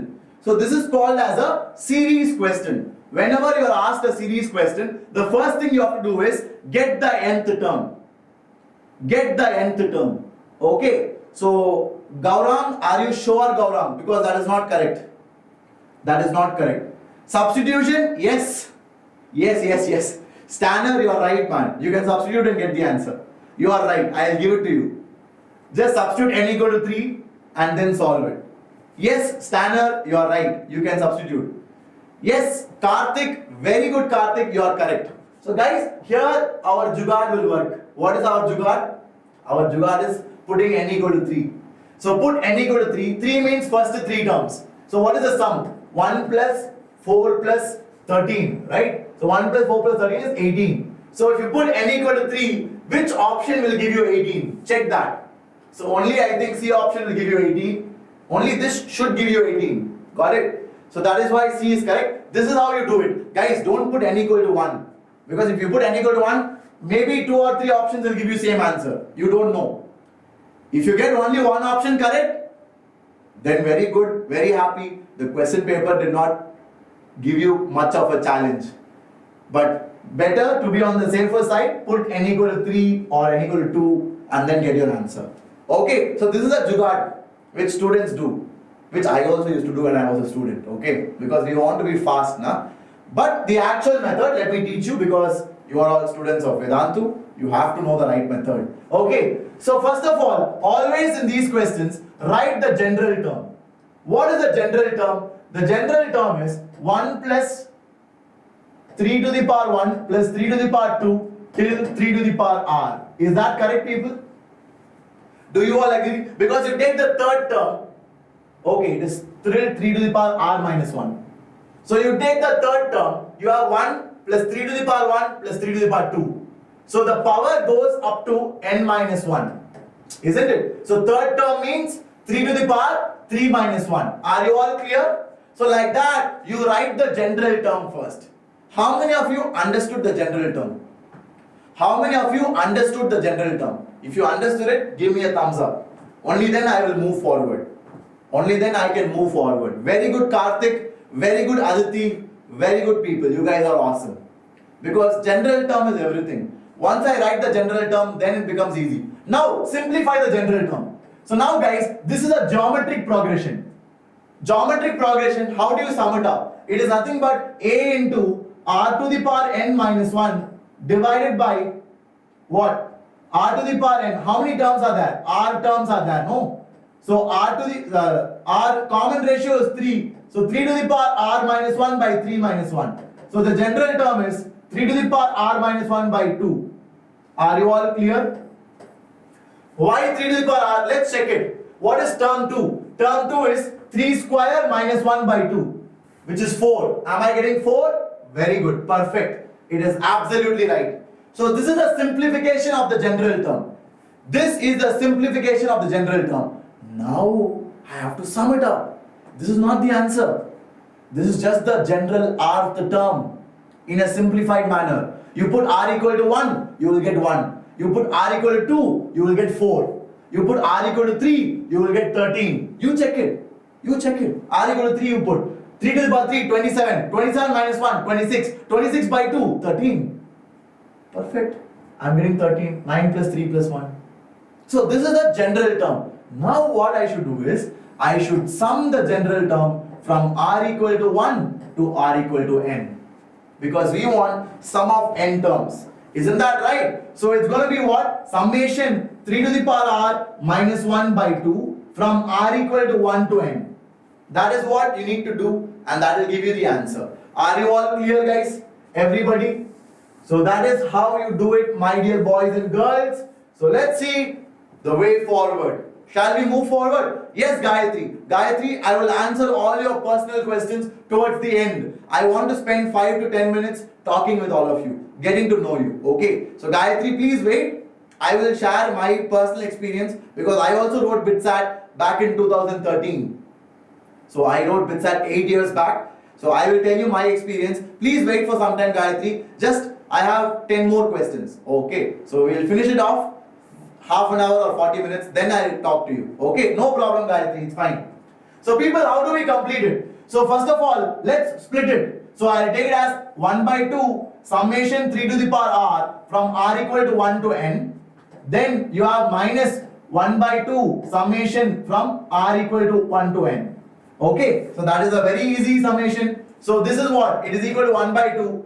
So if r equal to 1, it will be 3, 3 square, 3 cube and all the way up to 3 to the power n. Are you all clear? Everybody? Minus, this is going to be n by 2. Why n by 2? Because the summation of 1 n times will be n. Got it? So now finish it off and get the answer, boys and girls. Everybody. So finish it off and get the answer. It's going to be what? It's going to be 1 by 2 into a into, we have r to the power n minus 1 by r minus 1 minus n by 2. So if you simplify it, you will get option C to be the answer. I hope you liked it. Did you all get it? Good question, good method, good question. Everybody, let me know in the chat and then we will go forward. We have 10 more brilliant questions to do. So people, please let me know and do keep giving me some energy, giving me some reply in the options, in the chat. So shall we move forward, everyone? Perfect. So let's get going to the next question, which is right on your screen over here. So what do we have here, people? We have a curve which is passing through 0, 2 and it has its tangent parallel to the x-axis. Then what are the values of A and B? That is the question. Can we all try it out? Everybody? Perfect. So let's do it together. So we have a curve y is equal to ax square minus 6x plus b. It passes through 0, 2. What does that mean? That means 0, 2 will satisfy the given equation. So I will put 0 in the place of x, I will put 2 in the place of y. So 2 is equal to a into 0 square minus 6 into 0 plus b.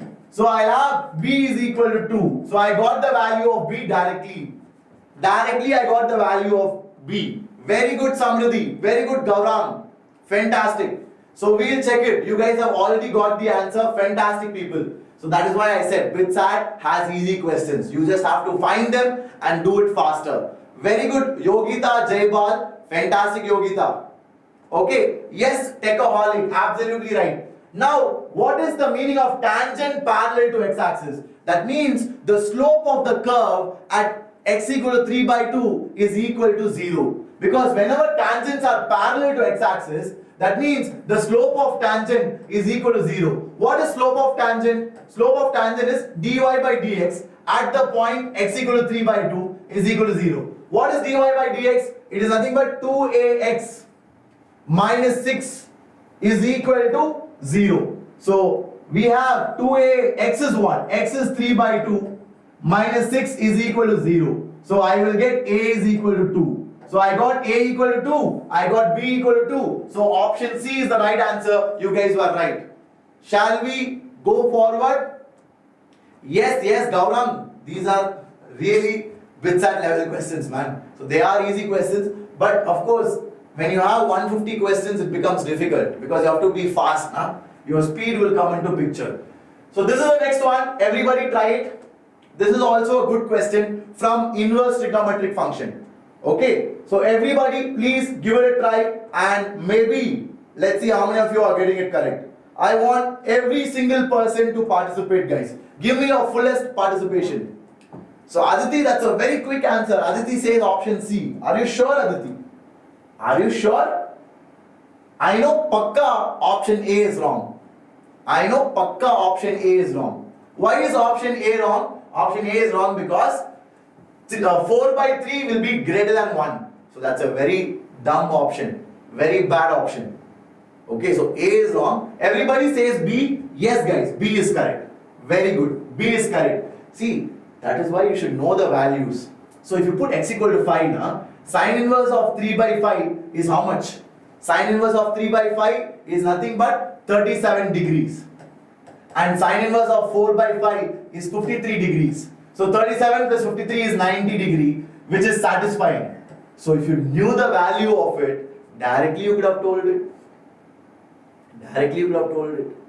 Isn't it? Because guys, sine 37 is what? Sine 37 is 3 by 5. Sine 53 is what?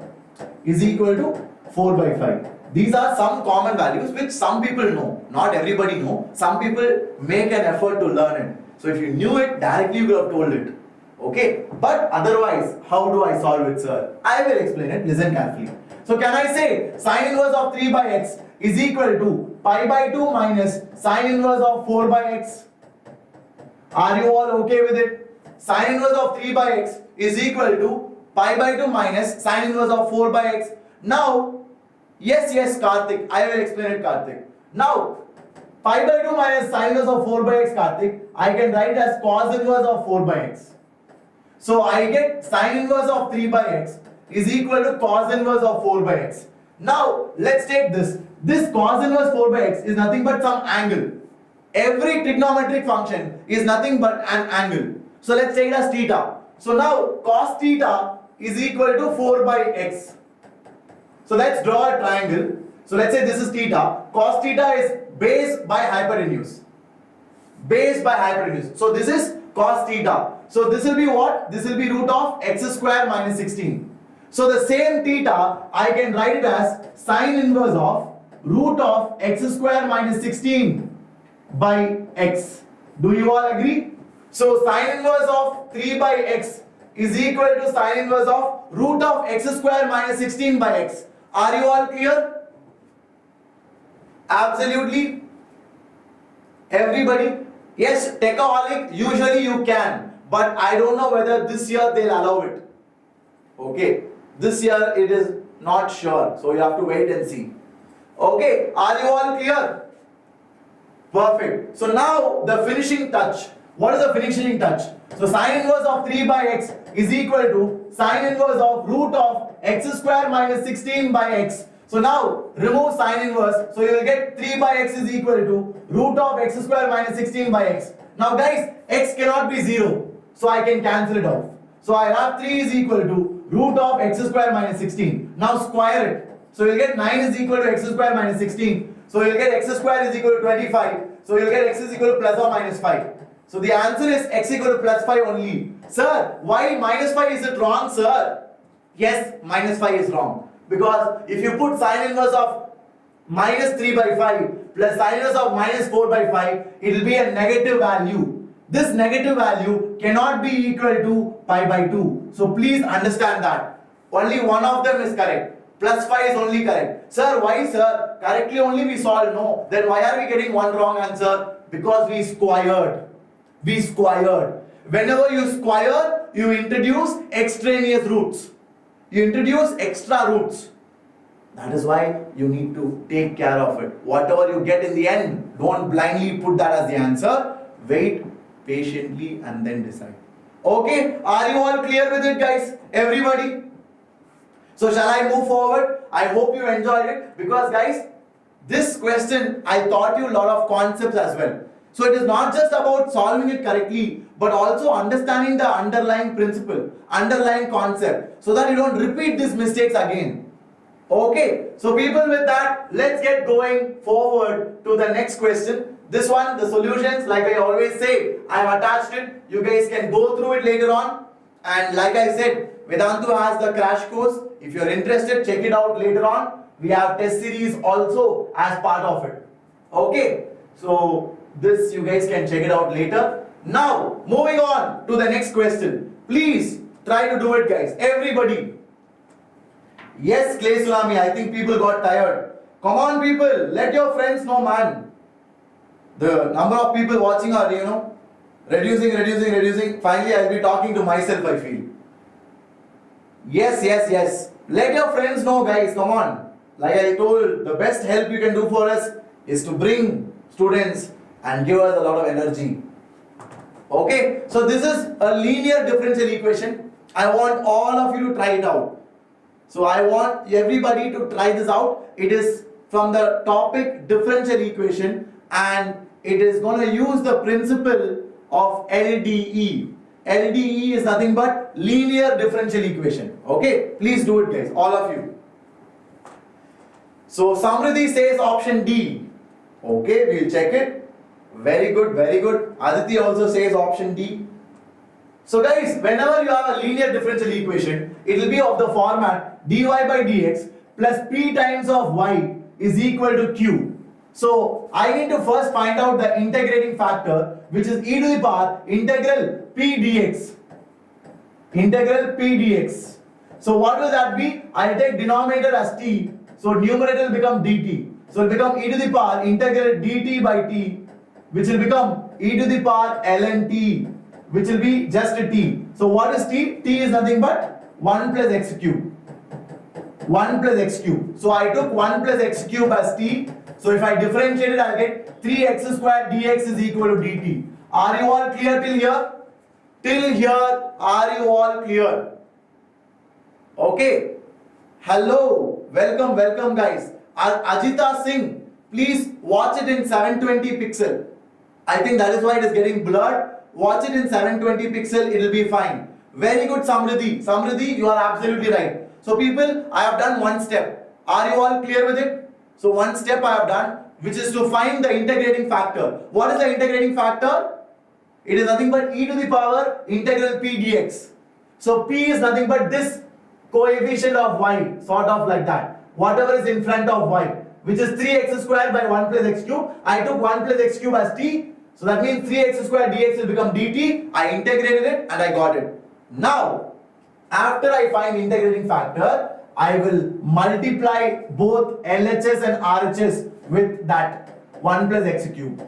I'll multiply LHS, I'll multiply RHS with 1 plus x cube. So I will get what? My LHS will be d of y into 1 plus x cube. Isn't it? And RHS will become what? RHS will become sine square x dx. Now integrate both sides. So if I integrate, I'll get y into 1 plus x cube is equal to sine square x. I can write it as what? 1 minus cos 2x by 2. And then I can integrate it. Over. That's it. Finish it off. Get 4 marks. Be happy about it. Okay? Or 3 marks, I guess. 3 marks, yeah. So 1 by 2 integral is 1 by 2x. Cos 2x integral is sine 2x by 2. So it becomes sine 2x by 4 plus constant. So which is the answer? It is nothing but option D. You guys are so fast, man. Very good, Ramandeep. Very good, Techoholic. Mitisha. You guys are awesome. Aditi, Clay Tsunami, George Tanner. You guys are awesome. So with that, shall I proceed? Are you all ready? Shall we move to the next one, guys? Boys and girls, please let me know. George Tanner, it is in July or August. July end or August. They will let you know, they will notify you. But all that you can do is keep working hard, keep preparing for it. Okay? Nikhil Patil, fantastic Nikhil, that's absolutely right. So with that, let's keep going, boys and girls, to the next question. This was in JEE Mains this year. This question came in JEE Mains this year. Okay? So please try to solve it. Resume Innovators. Welcome, man. Nice to see you here. Dimant. Welcome, Dimant. Very nice to have you here. July most probably. Exactly, Techaholic. You are right. So very glad to have you here, people. Thank you so much. So please try this question out, because this question was asked in JEE Mains this year. This year they asked February attempt. I remember solving it. Very good, Aditi. Very good, Nikhil. Very good, Samruddhi. You guys are awesome. Okay. Very good. Try it out. See, the sum is very easy, but getting the product is a bit tricky. Okay. Getting the sum is very easy, but the product is tricky. You have to be careful.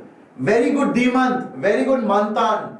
Very good. You guys are awesome. So with that, let's try to solve it, people. Listen carefully. So sum of the roots is already given. So how do you form a quadratic? Quadratic is formed by this expression. X square minus sum of the roots times of x plus product of the roots. So this is how you form the quadratic. Everybody knows this? Rakesh, very good, Rakesh, you are right. Now, sum of the roots is already known to us. Okay, sum of the roots is already known to us. So it's going to be x square minus alpha plus beta is minus 2 times of x plus alpha beta. So I just need product of the roots. Are you all clear? Are you all clear? So product of the roots only I need to find out. So how do I get it? That is what you have to understand. Okay, everybody please pay attention. So what is a cube plus b cube formula? A cube plus b cube formula is alpha plus beta a plus b into alpha square plus alpha beta plus beta square. Now this is equal to how much? Minus 56. Got it? Everybody? Fantastic, Aditi, you are right. Now, what is alpha plus beta? Alpha plus beta is minus 2. So let's remove alpha plus beta and put minus 2 in the place of it. Now if I cancel these two, I'll get 28. Are you all clear? So now I got a beautiful expression. Alpha square plus alpha beta plus beta square is equal to 28. Are you all clear with it? Now from here, how do I get? Okay, it is alpha cube plus beta cube, so it will be minus alpha beta. Yes. You guys are absolutely right. It is alpha cube plus beta cube, so it will be minus alpha beta. Thank you so much, people. So I cannot say I was testing you. I got caught, so it's fine. Okay, so otherwise I would have said I was just checking whether you are sleeping or not. Okay, people, let's get going. So we have alpha square minus alpha beta plus beta square is equal to 28. Okay, now can I square this? So we have alpha plus beta is equal to minus 2 So I'm going to square on both sides. So if I square on both sides, I'll get alpha square plus beta square plus 2 alpha beta is equal to 4. Now, what is alpha square plus beta square? Alpha square plus beta square is 28 plus alpha beta. Isn't that correct? 28 plus alpha beta plus 2 alpha beta is equal to 4. So I will get 3 alpha beta is equal to minus 24. So the product of the roots is equal to minus 8. So product of the roots is equal to minus 8. That is only one option like that. So option D is correct. Did you all like it? Did you all like it? Very good. Brilliant, brilliant. Everybody has understood it, guys? Can you all please let me know with a thumbs up? So if you all liked it, we will move forward. Brilliant, Aditi. Brilliant, Dimant. Dimant, awesome, man. Perfect. Yes, Ramandeep, you can do that, Ramandeep. Yes, you are correct. You can do that also. Very good. So with that, people, shall we move ahead? Nikhil Patil, welcome Nikhil. Fantastic. I'm so happy you got it. So this is a solution of this question. I have attached solutions for everything. Please go through it. If you like it, download the session PDF and maybe you can watch it later. So with that, let's get going to the next question based on logarithms. How many solutions are there for this logarithmic equation? So it is an equation because you have equality symbol. But how many solutions are there? It's a good question. Think about it and solve it. Think about it and solve it. So let me give you some rules.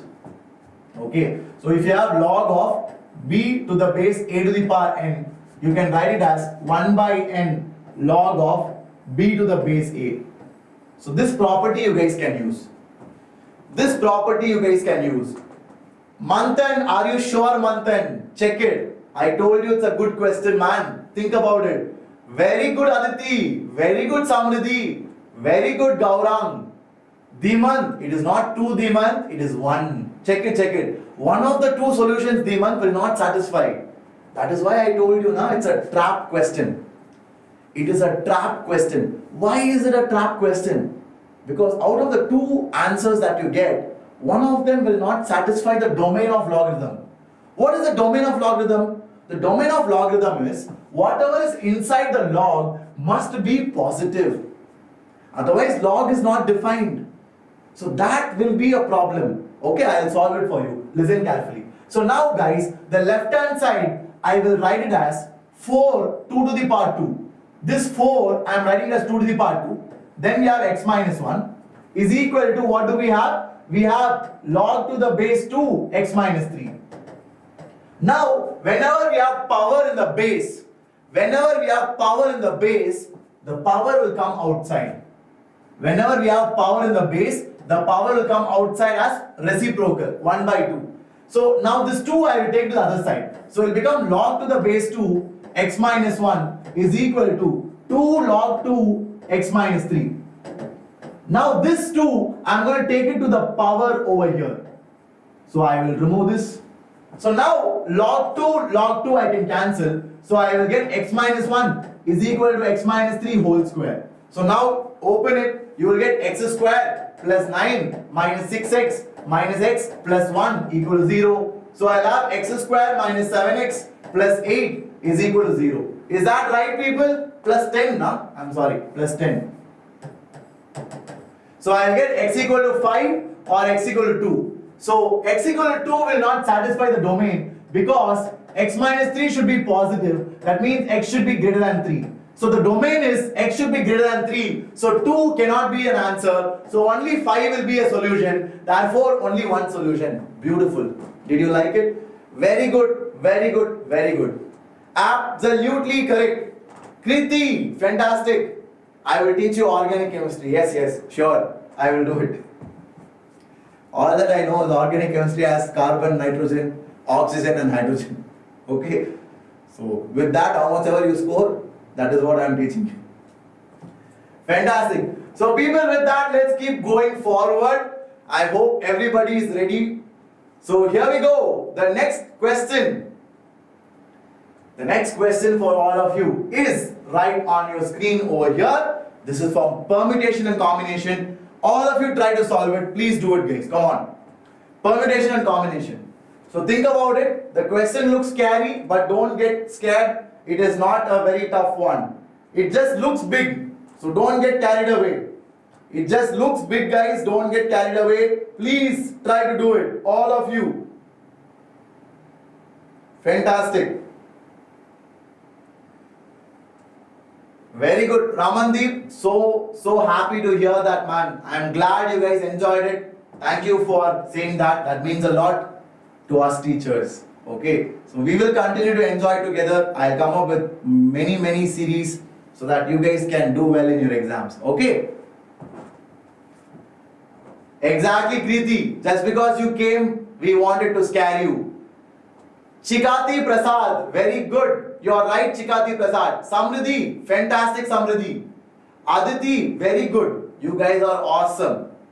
So, let me tell you how this question is, okay? See, this question is, let's say you are a student, you are writing an exam, okay? Your exam has 12 questions divided into 2 sections. So, you have section A, section B. So, 2 sections have 6 questions each. Got it? Now, you are a student who has to answer only 7 questions.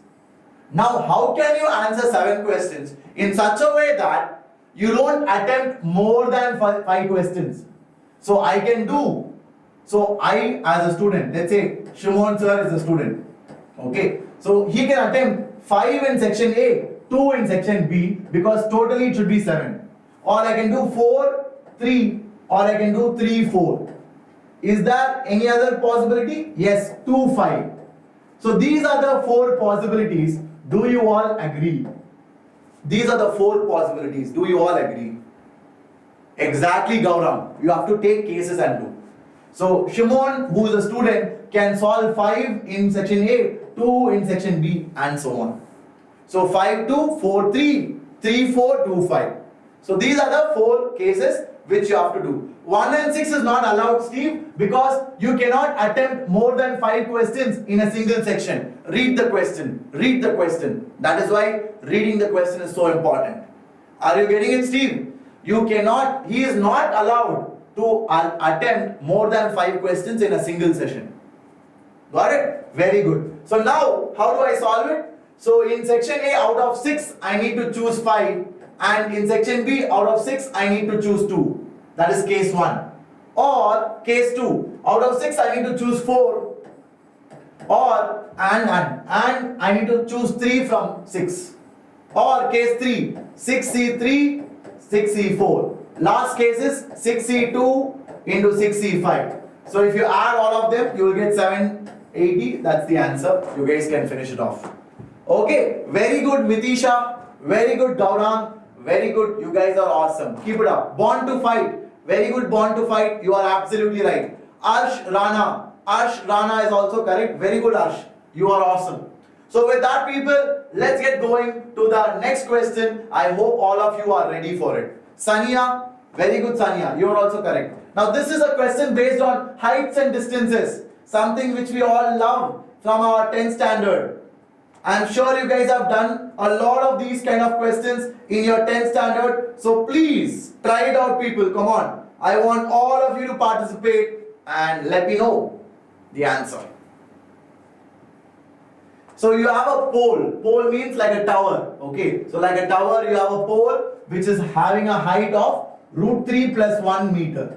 So that is the height of the pole. Now, it is found to be 2 meter longer when the elevation is 30. So when the elevation is 30, it becomes 2 meters longer than when the elevation is alpha. We don't know. Than when the elevation is alpha. So this is 30, this is alpha. So we have to find what is alpha. Are you all ready? Everybody? So this is alpha, this is 30, this is 2 meters. So whenever I am going 2 meters more, the elevation is 30. Got it? So you need to find out what is the angle alpha. Please do it, my dear boys and girls. Very good. Very good. You guys are legendary, man. I was just explaining the question. You guys solved it also. Next level. Sujata, very good, Sujata. You are awesome. Samriddhi, very good. Steve Joel, Aditi, Techaholic, Gaurang. You guys are legendary, man. Legendary only. Okay. So first of all, whenever a question is given, always mark the points, guys. Marking the points is very important. Okay, so first, what is tan 30? Tan 30, my dear boys and girls, is perpendicular by base, which is AC. So what is AC? AC is equal to root 3 plus 1 by tan 30, which is 1 by root 3. So it will be into root 3. So what is AC? AC is equal to 3 plus root 3. Got it? So now what is BC?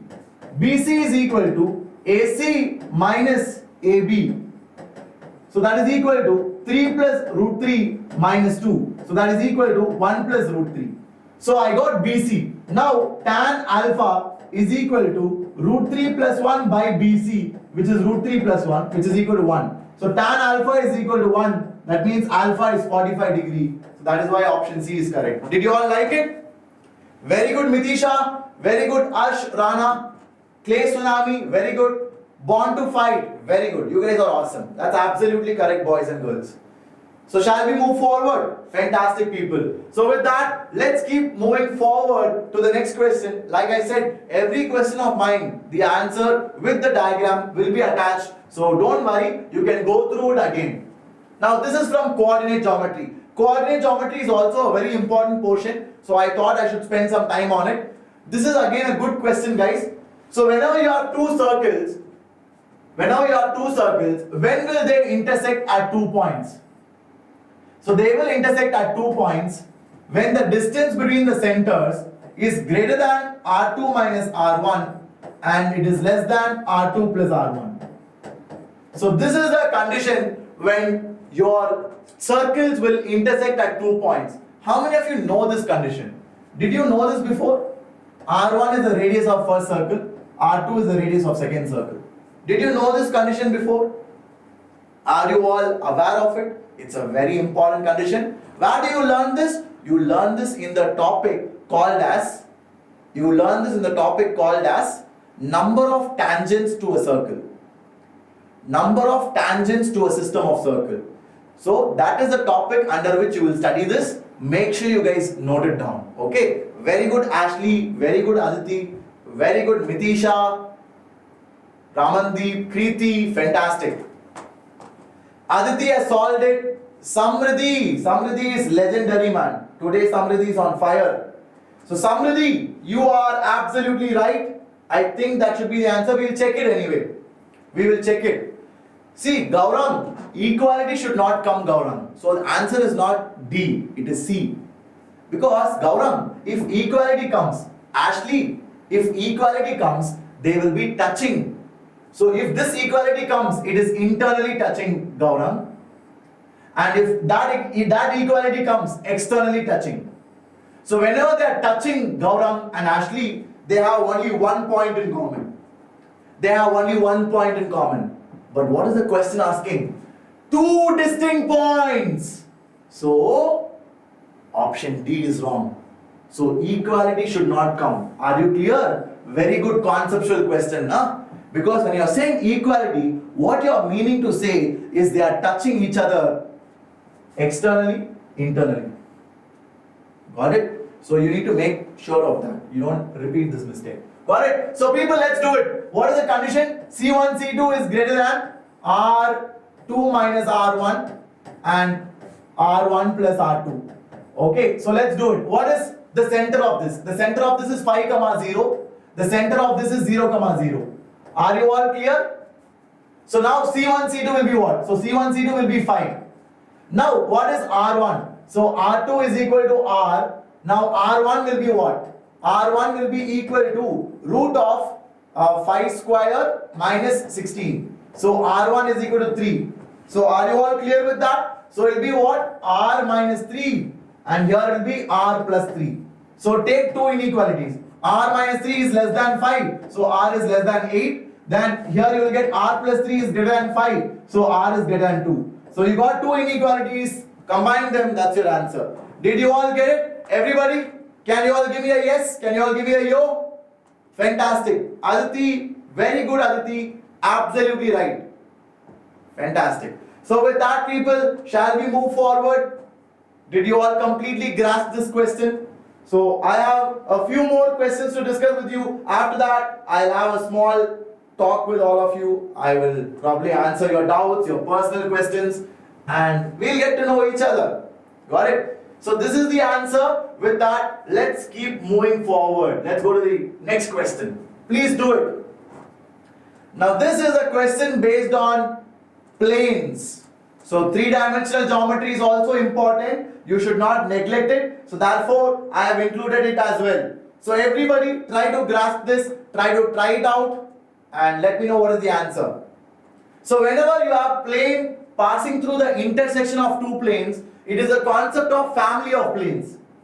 It is a concept of family of planes. So you just need to do P1 plus lambda P2 is equal to 0. So when I do that, what will I get? 1 plus 3 lambda times of x plus what will I have? 3 minus lambda times of y plus what will I have?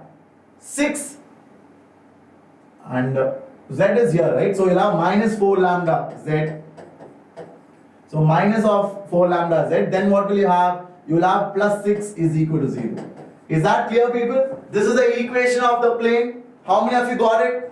So this is the equation of family of planes. So whenever you want to find the equation of plane passing through the intersection of two planes, P1 and P2, it is going to be P1 plus lambda P2, family of planes concept. Now, the distance of origin from this plane is 1. So what is the distance of origin? It will be A into 0 plus B into 0 plus C into 0 plus D. So it will be 6 divided by root of A square, B square, C square, right? So it will be 1 plus 3 lambda square plus 3 minus lambda square plus 4 lambda square. Now that is equal to 1. So solve it. Tell me what is the value of lambda, guys. Come on. Tell me what is the value of lambda. So lambda is the only variable. Lambda is the only variable here. Can you all finish it off? Tell me what is the value of lambda. Please do it, guys. Come on. I'm sure you guys can crack it. Very good, Kriti. Kriti is absolutely awesome. You will get 2 values of lambda. That is why you have 2 solutions. Now, you see all the options. There are 2 planes.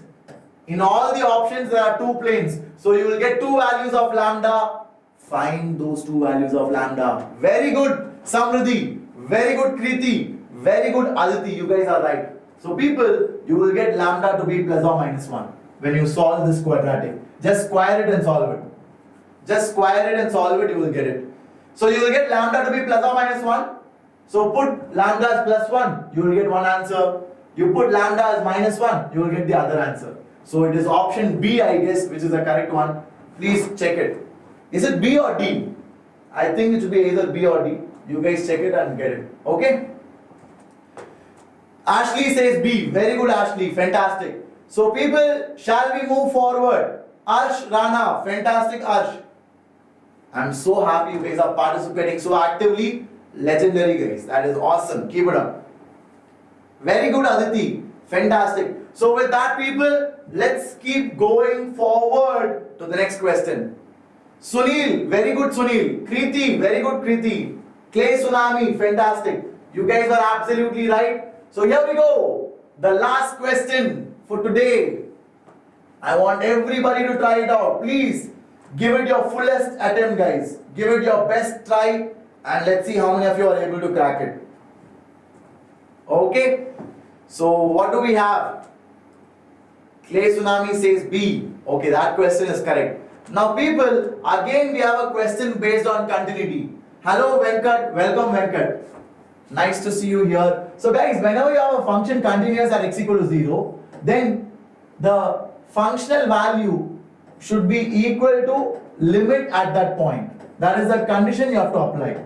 Don't ever forget that. So this is the meaning of continuity at 0. I hope everybody remembers that. Okay, very good. So let's check it whether you guys are right or wrong. So what is f of 0? So if I put 0, I will get the value to be minus half. Is that correct, students? Is that correct, boys and girls? Is that right? So minus half is f of 0. F of 0 is equal to minus half. Why? Because I have to take this now. X is equal to 0 here. So I should put 0 over here. So it will be 2 into 0 plus 1 by 0 minus 2. So that is why it is 1 by 2. Are you all clear? Fantastic. So people, now after this, I'm going to solve the limit. Okay, so it is going to be limit extending to 0. I have root of 1 plus kx minus of root of 1 minus kx divided by x. Are you all clear with that? Fantastic. Very good, Mitisha. Very good, Kriti. Venkat, I will help you, Venkat. Okay, so try to listen. I'll try to help you guys. So the method is same what I taught you before. Try to multiply by its conjugate. Try to multiply by its conjugate. It is the method of rationalization. It is the method of rationalization. So you multiply with root of 1 plus kx plus root of 1 minus kx divided by root of 1 plus kx plus root of 1 minus kx. So when I multiply by conjugate, what happens now, people? The numerator becomes a nice value. So you see, it is a minus b into a plus b. That will be a square minus b square divided by x into 1 plus kx plus root of 1 minus kx. Limit extending to 0. So what will happen? 1 and 1 will get cancelled and I'll be left out with what? I'll be left out with minus kx minus of minus kx will become 2kx. Now x and x will get cancelled. Now put x equal to 0. So if I put x equal to 0, this will become root of 1. That will also become root of 1. So root of 1 plus root of 1 will be 2. So 2 and 2 will get cancelled. So k will be equal to minus half and that is my answer. I hope you guys liked it. This is the way you do it. Did you all understand it? Very good, Venkat. Venkat is right. Ramandeep is right. Mitisha was right. Kriti was right. Aditi was right. Fantastic. I'm so glad, so happy that you guys have understood it. This was a nice question, guys. Okay. This was a nice question from the chapter Limits and Continuity. Okay. So, can you use L hospital here? Yes. L'Hopital also you can use. But generally, I solve by standard limits. You guys are free to use what you want. If you like L hospital, go for it. Okay. So, people, I hope you enjoyed the session. With that, I think we conclude the entire session. I hope you enjoyed it. How was it, guys? Did you all enjoy all the three lectures? Wassim Sir, Shreyas Sir, and finally you ended with Shimon Sir. I hope you enjoyed it. If you have any questions, let me know. I would like to talk to you for some time. And guys, there is a crash course going on in Vedantu. In case you are interested, check it out later on. Okay. Aditi enjoyed the session. Venkat. So Preeti says, Sir, I hate L hospital. Okay, great. Thank you, Arsh. So amazing to hear that from you guys. It means a lot to me. Thank you, Ashley. So guys, like I told, my name is Shimon Joseph. We have Wassim Sir, we have Shreyas Sir. All three of us will be coming to Catalysis. We'll be helping you guys out. And thank you for the response. It was amazing. Let your friends know. Let everybody know from Catalysis that this channel will be active from now. We will help you. Venkat, I am also from Chennai, man. I am happy to see you here. So I am also from Chennai, Tamil Nadu. I studied there. Right now also I am in Chennai only. Okay. Great. Ashley, thank you so much, Ashley. That means a lot. Fantastic, Venkat. Yes. Arsh, we will do that, Arsh. JEE Mains and BITSAT, we will take care of you. The only thing we expect is your love, your support, and many students coming here. Okay. So that is the only thing which we expect. Try to do that. That would mean a lot to us. Okay. So Jeevan, nice to see you, Jeevan. Welcome. So people, with that we'll conclude. I love you guys. I hope to see you all again in the next session we have planned for you. Stay tuned and let all your friends know that we are going to be regular here and we expect more happy participation from you. Okay. So with that we'll conclude the session. All the very best, my dear students. Like I said, the crash course is going on. In case some of you are interested, check it out. Okay. Perfect, guys. So with that we will conclude. Take care. Bye-bye.